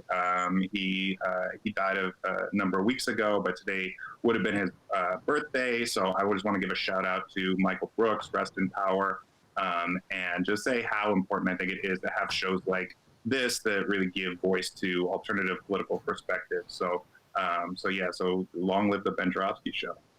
God bless you for saying that. Miles Kampf-Lassin, enjoy the convention next week. Wear your little party hat. Swag bag. So I'll let you guys know what I get in my DNC. Wait, they're still going to send you that, even though they're not? They said they're sending it to my address, I guess, to wear on the Zoom or something. I don't know what's going to be in it. They asked me my T-shirt size. So. Hey, man, I want some of that stuff. I want one piece of that. Dennis wants something. What do you want, D, out of that swag bag? Like a pen or something? Yeah, sure.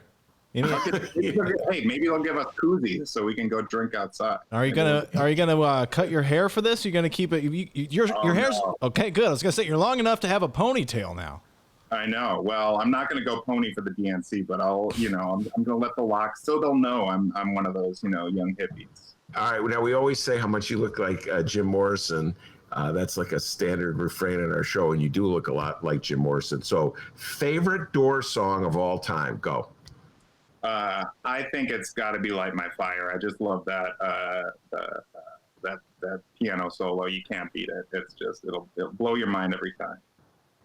My mind has been blown many times. Miles, thank you very much. We'll be talking to you. We're taking believe it or not, we're taking next week off. What, Ben, you're taking the week off in the middle of the convention? We had these plans already. Don't forget the Dems altered the convention time, but we're going to have, I just cut a deal. We're going to have plenty of convention coverage. We're going to have Miles come back and talk about what was in the swag bag. And David Ferris will be joining us, and we're lining up other guests as well to talk the convention. And then we'll be here for the Republican convention. Miles, I'd love to get your thoughts on the Republican convention. That ought to be a piece of work.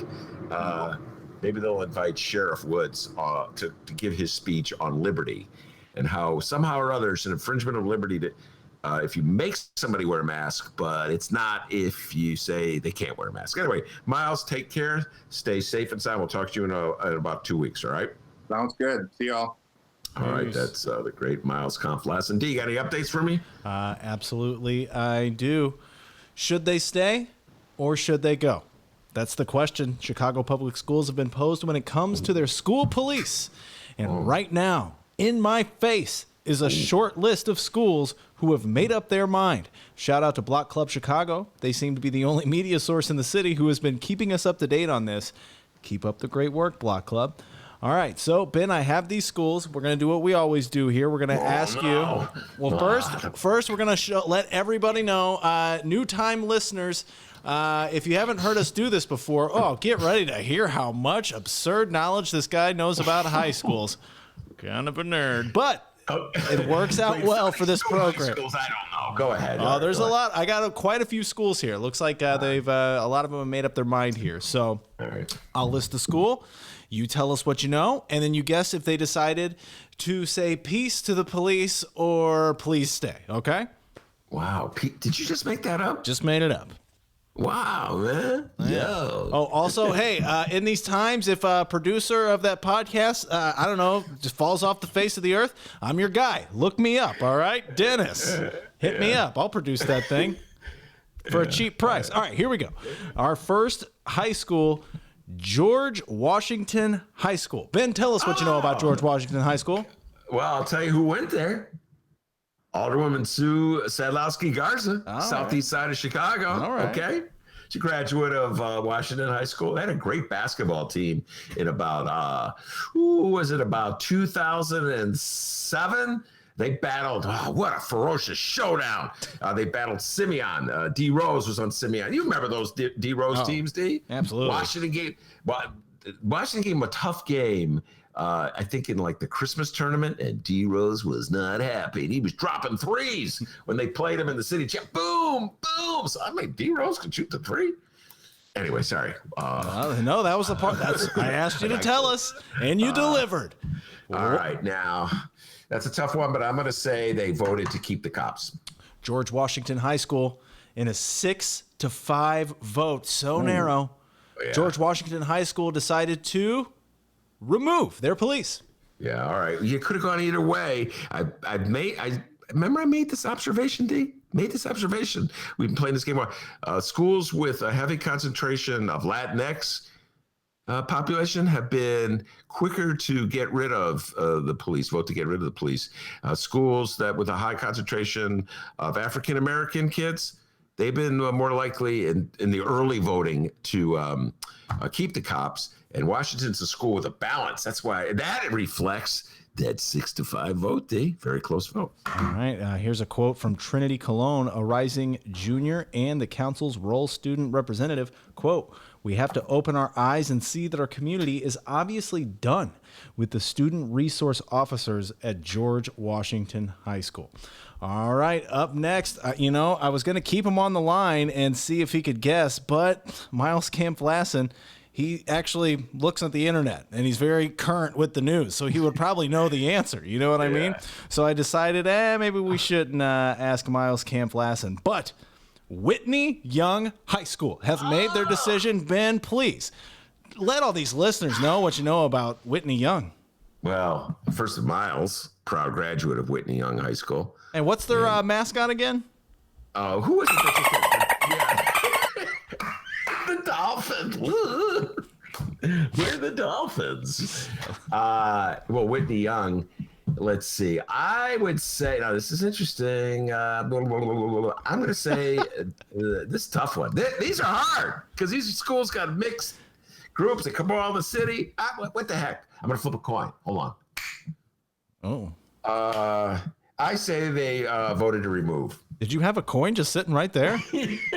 I did I had a penny on my desk. Yeah. Whitney Young. In an 8-5 vote, Whitney Young Magnet High School is keeping their police. Oh, damn, man. I want to get out. Damn. Not doing so hot here, bud. It's the schools that with like a diverse group. It's harder to do, okay? I'm blaming it on the schools. But notice that they're close votes, D. That reflects my uncertainty about things. 8-5. Wow. 8-5, yeah. On to our next high school. Ben, it is Senn High School. SENN. Tell us what you know about Senn High School. Come on, man. I love Senn High School. Senn High School in, I guess, Rogers Park it is, just east of Clark Street. And where is that, Hollywood? Love it. I think they're the Bulldogs, D, the Senn Bulldogs. Their basketball court for years in the 90s. I'll never understand whose idea this was. They had the Coke machine right. Oh, wow. This is deep nerdy stuff here. I'm like, guys, why would you put the Coke machine like right under the basket? Going in for a layup, you got to dodge the Coke machine. I don't know who was thinking of that. Anyway, Senn High School. Now, did they vote to keep or remove? What was the vote, D? What was the vote? The vote was. What was the number? Let's see. It says here on August 11th, the council voted 6-6 on a motion to retain. There was a tie. It was a tie. Oh, so 6-6? Yeah. Well, how did they decide it? They do a free throw shooting contest. The principal goes out there and they shoot free throws at that Coke machine. It says here, with one member abstaining, the principal received clarification from a CPS representative who said an abstaining vote acts as a vote against SROs. So Senn High School has voted to remove their police. By the way, this whole thing is a farce and a joke. Let me say this because I'll say it one more time. You don't get any money if you give up your police officer.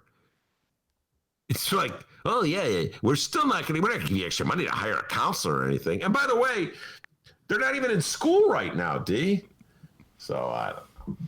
And City of Chicago, man, we are a weird group of people. You know what I mean? We're going to have all these elections, but of course, there's no real significance to the elections, but we'll have them anyway.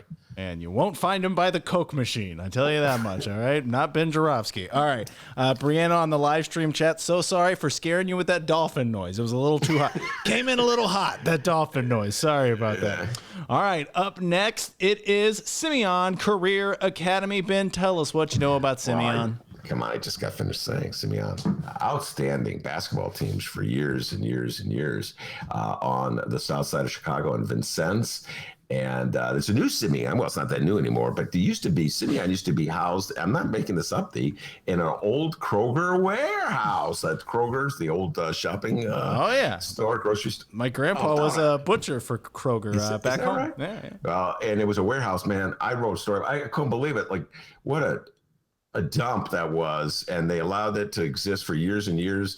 Folks at Simeon would be begging for a new school, and somehow or other they never got their school. But eventually they did rebuild the school. Anyway, I would say that Simeon voted to retain its police officers. Simeon Career Academy. Let's see here. It says voted unanimously to keep their police. Give me the ball. Give me the ball. There it is. That's the ball. All right. There's a lot of them here, so let's keep one going. Let's just do one more. One more. He wants to get out. All right, here we go. We'll do one more. Let's make it a good one here. Hold on. Let's do. I'm gonna get one. Okay. Roosevelt High School. Ben, tell us what you know about Roosevelt High School.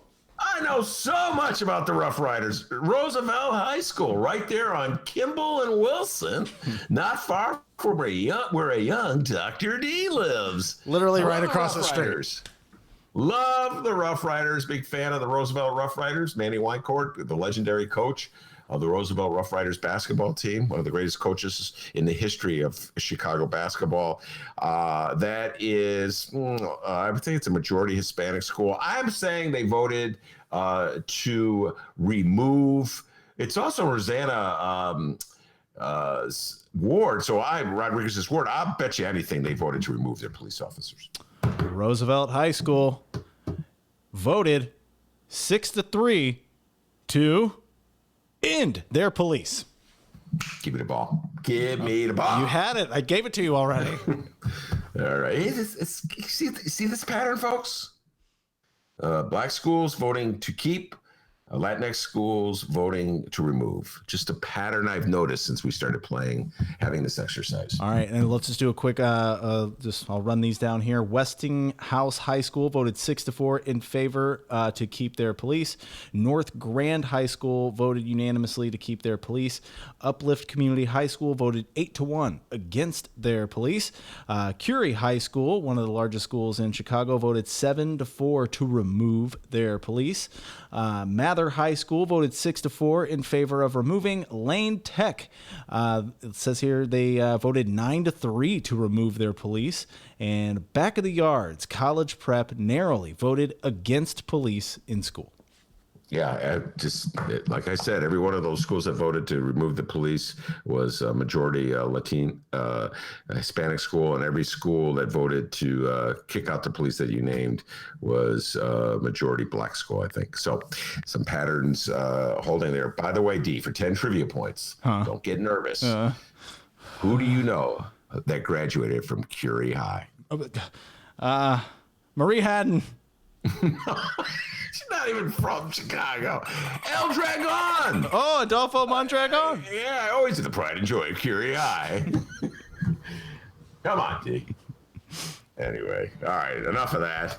I want to thank our distinguished guest, Miles Kampf-Lassin, for doing an outstanding job, as he always does. Got a couple of distinguished guests on board that we're going to be interviewing, so we got to get ready to do that. So I also want to thank the man, the myth, the legend, the pride and joy of Alton, Illinois, without whom the show would be possible. And as Maria Haddon would tell you, as Adolfo Mondragon would tell you, as Miles Kampf-Lassin would tell you, and as Sheriff Woods down in Florida would tell you, back home in Alton, they call him Dr. D. Keep yourself raised, take it out of petty cash. See you tomorrow, everyone.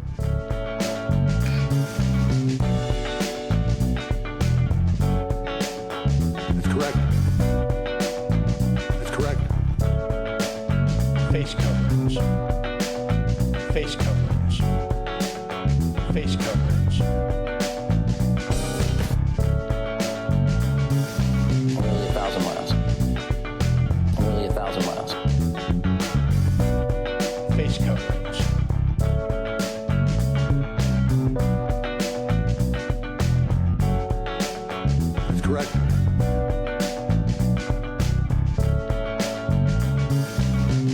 face coverings. Play the radio. Make sure the television, make sure you have the record player on at night, the phone. Make sure the kids hear words.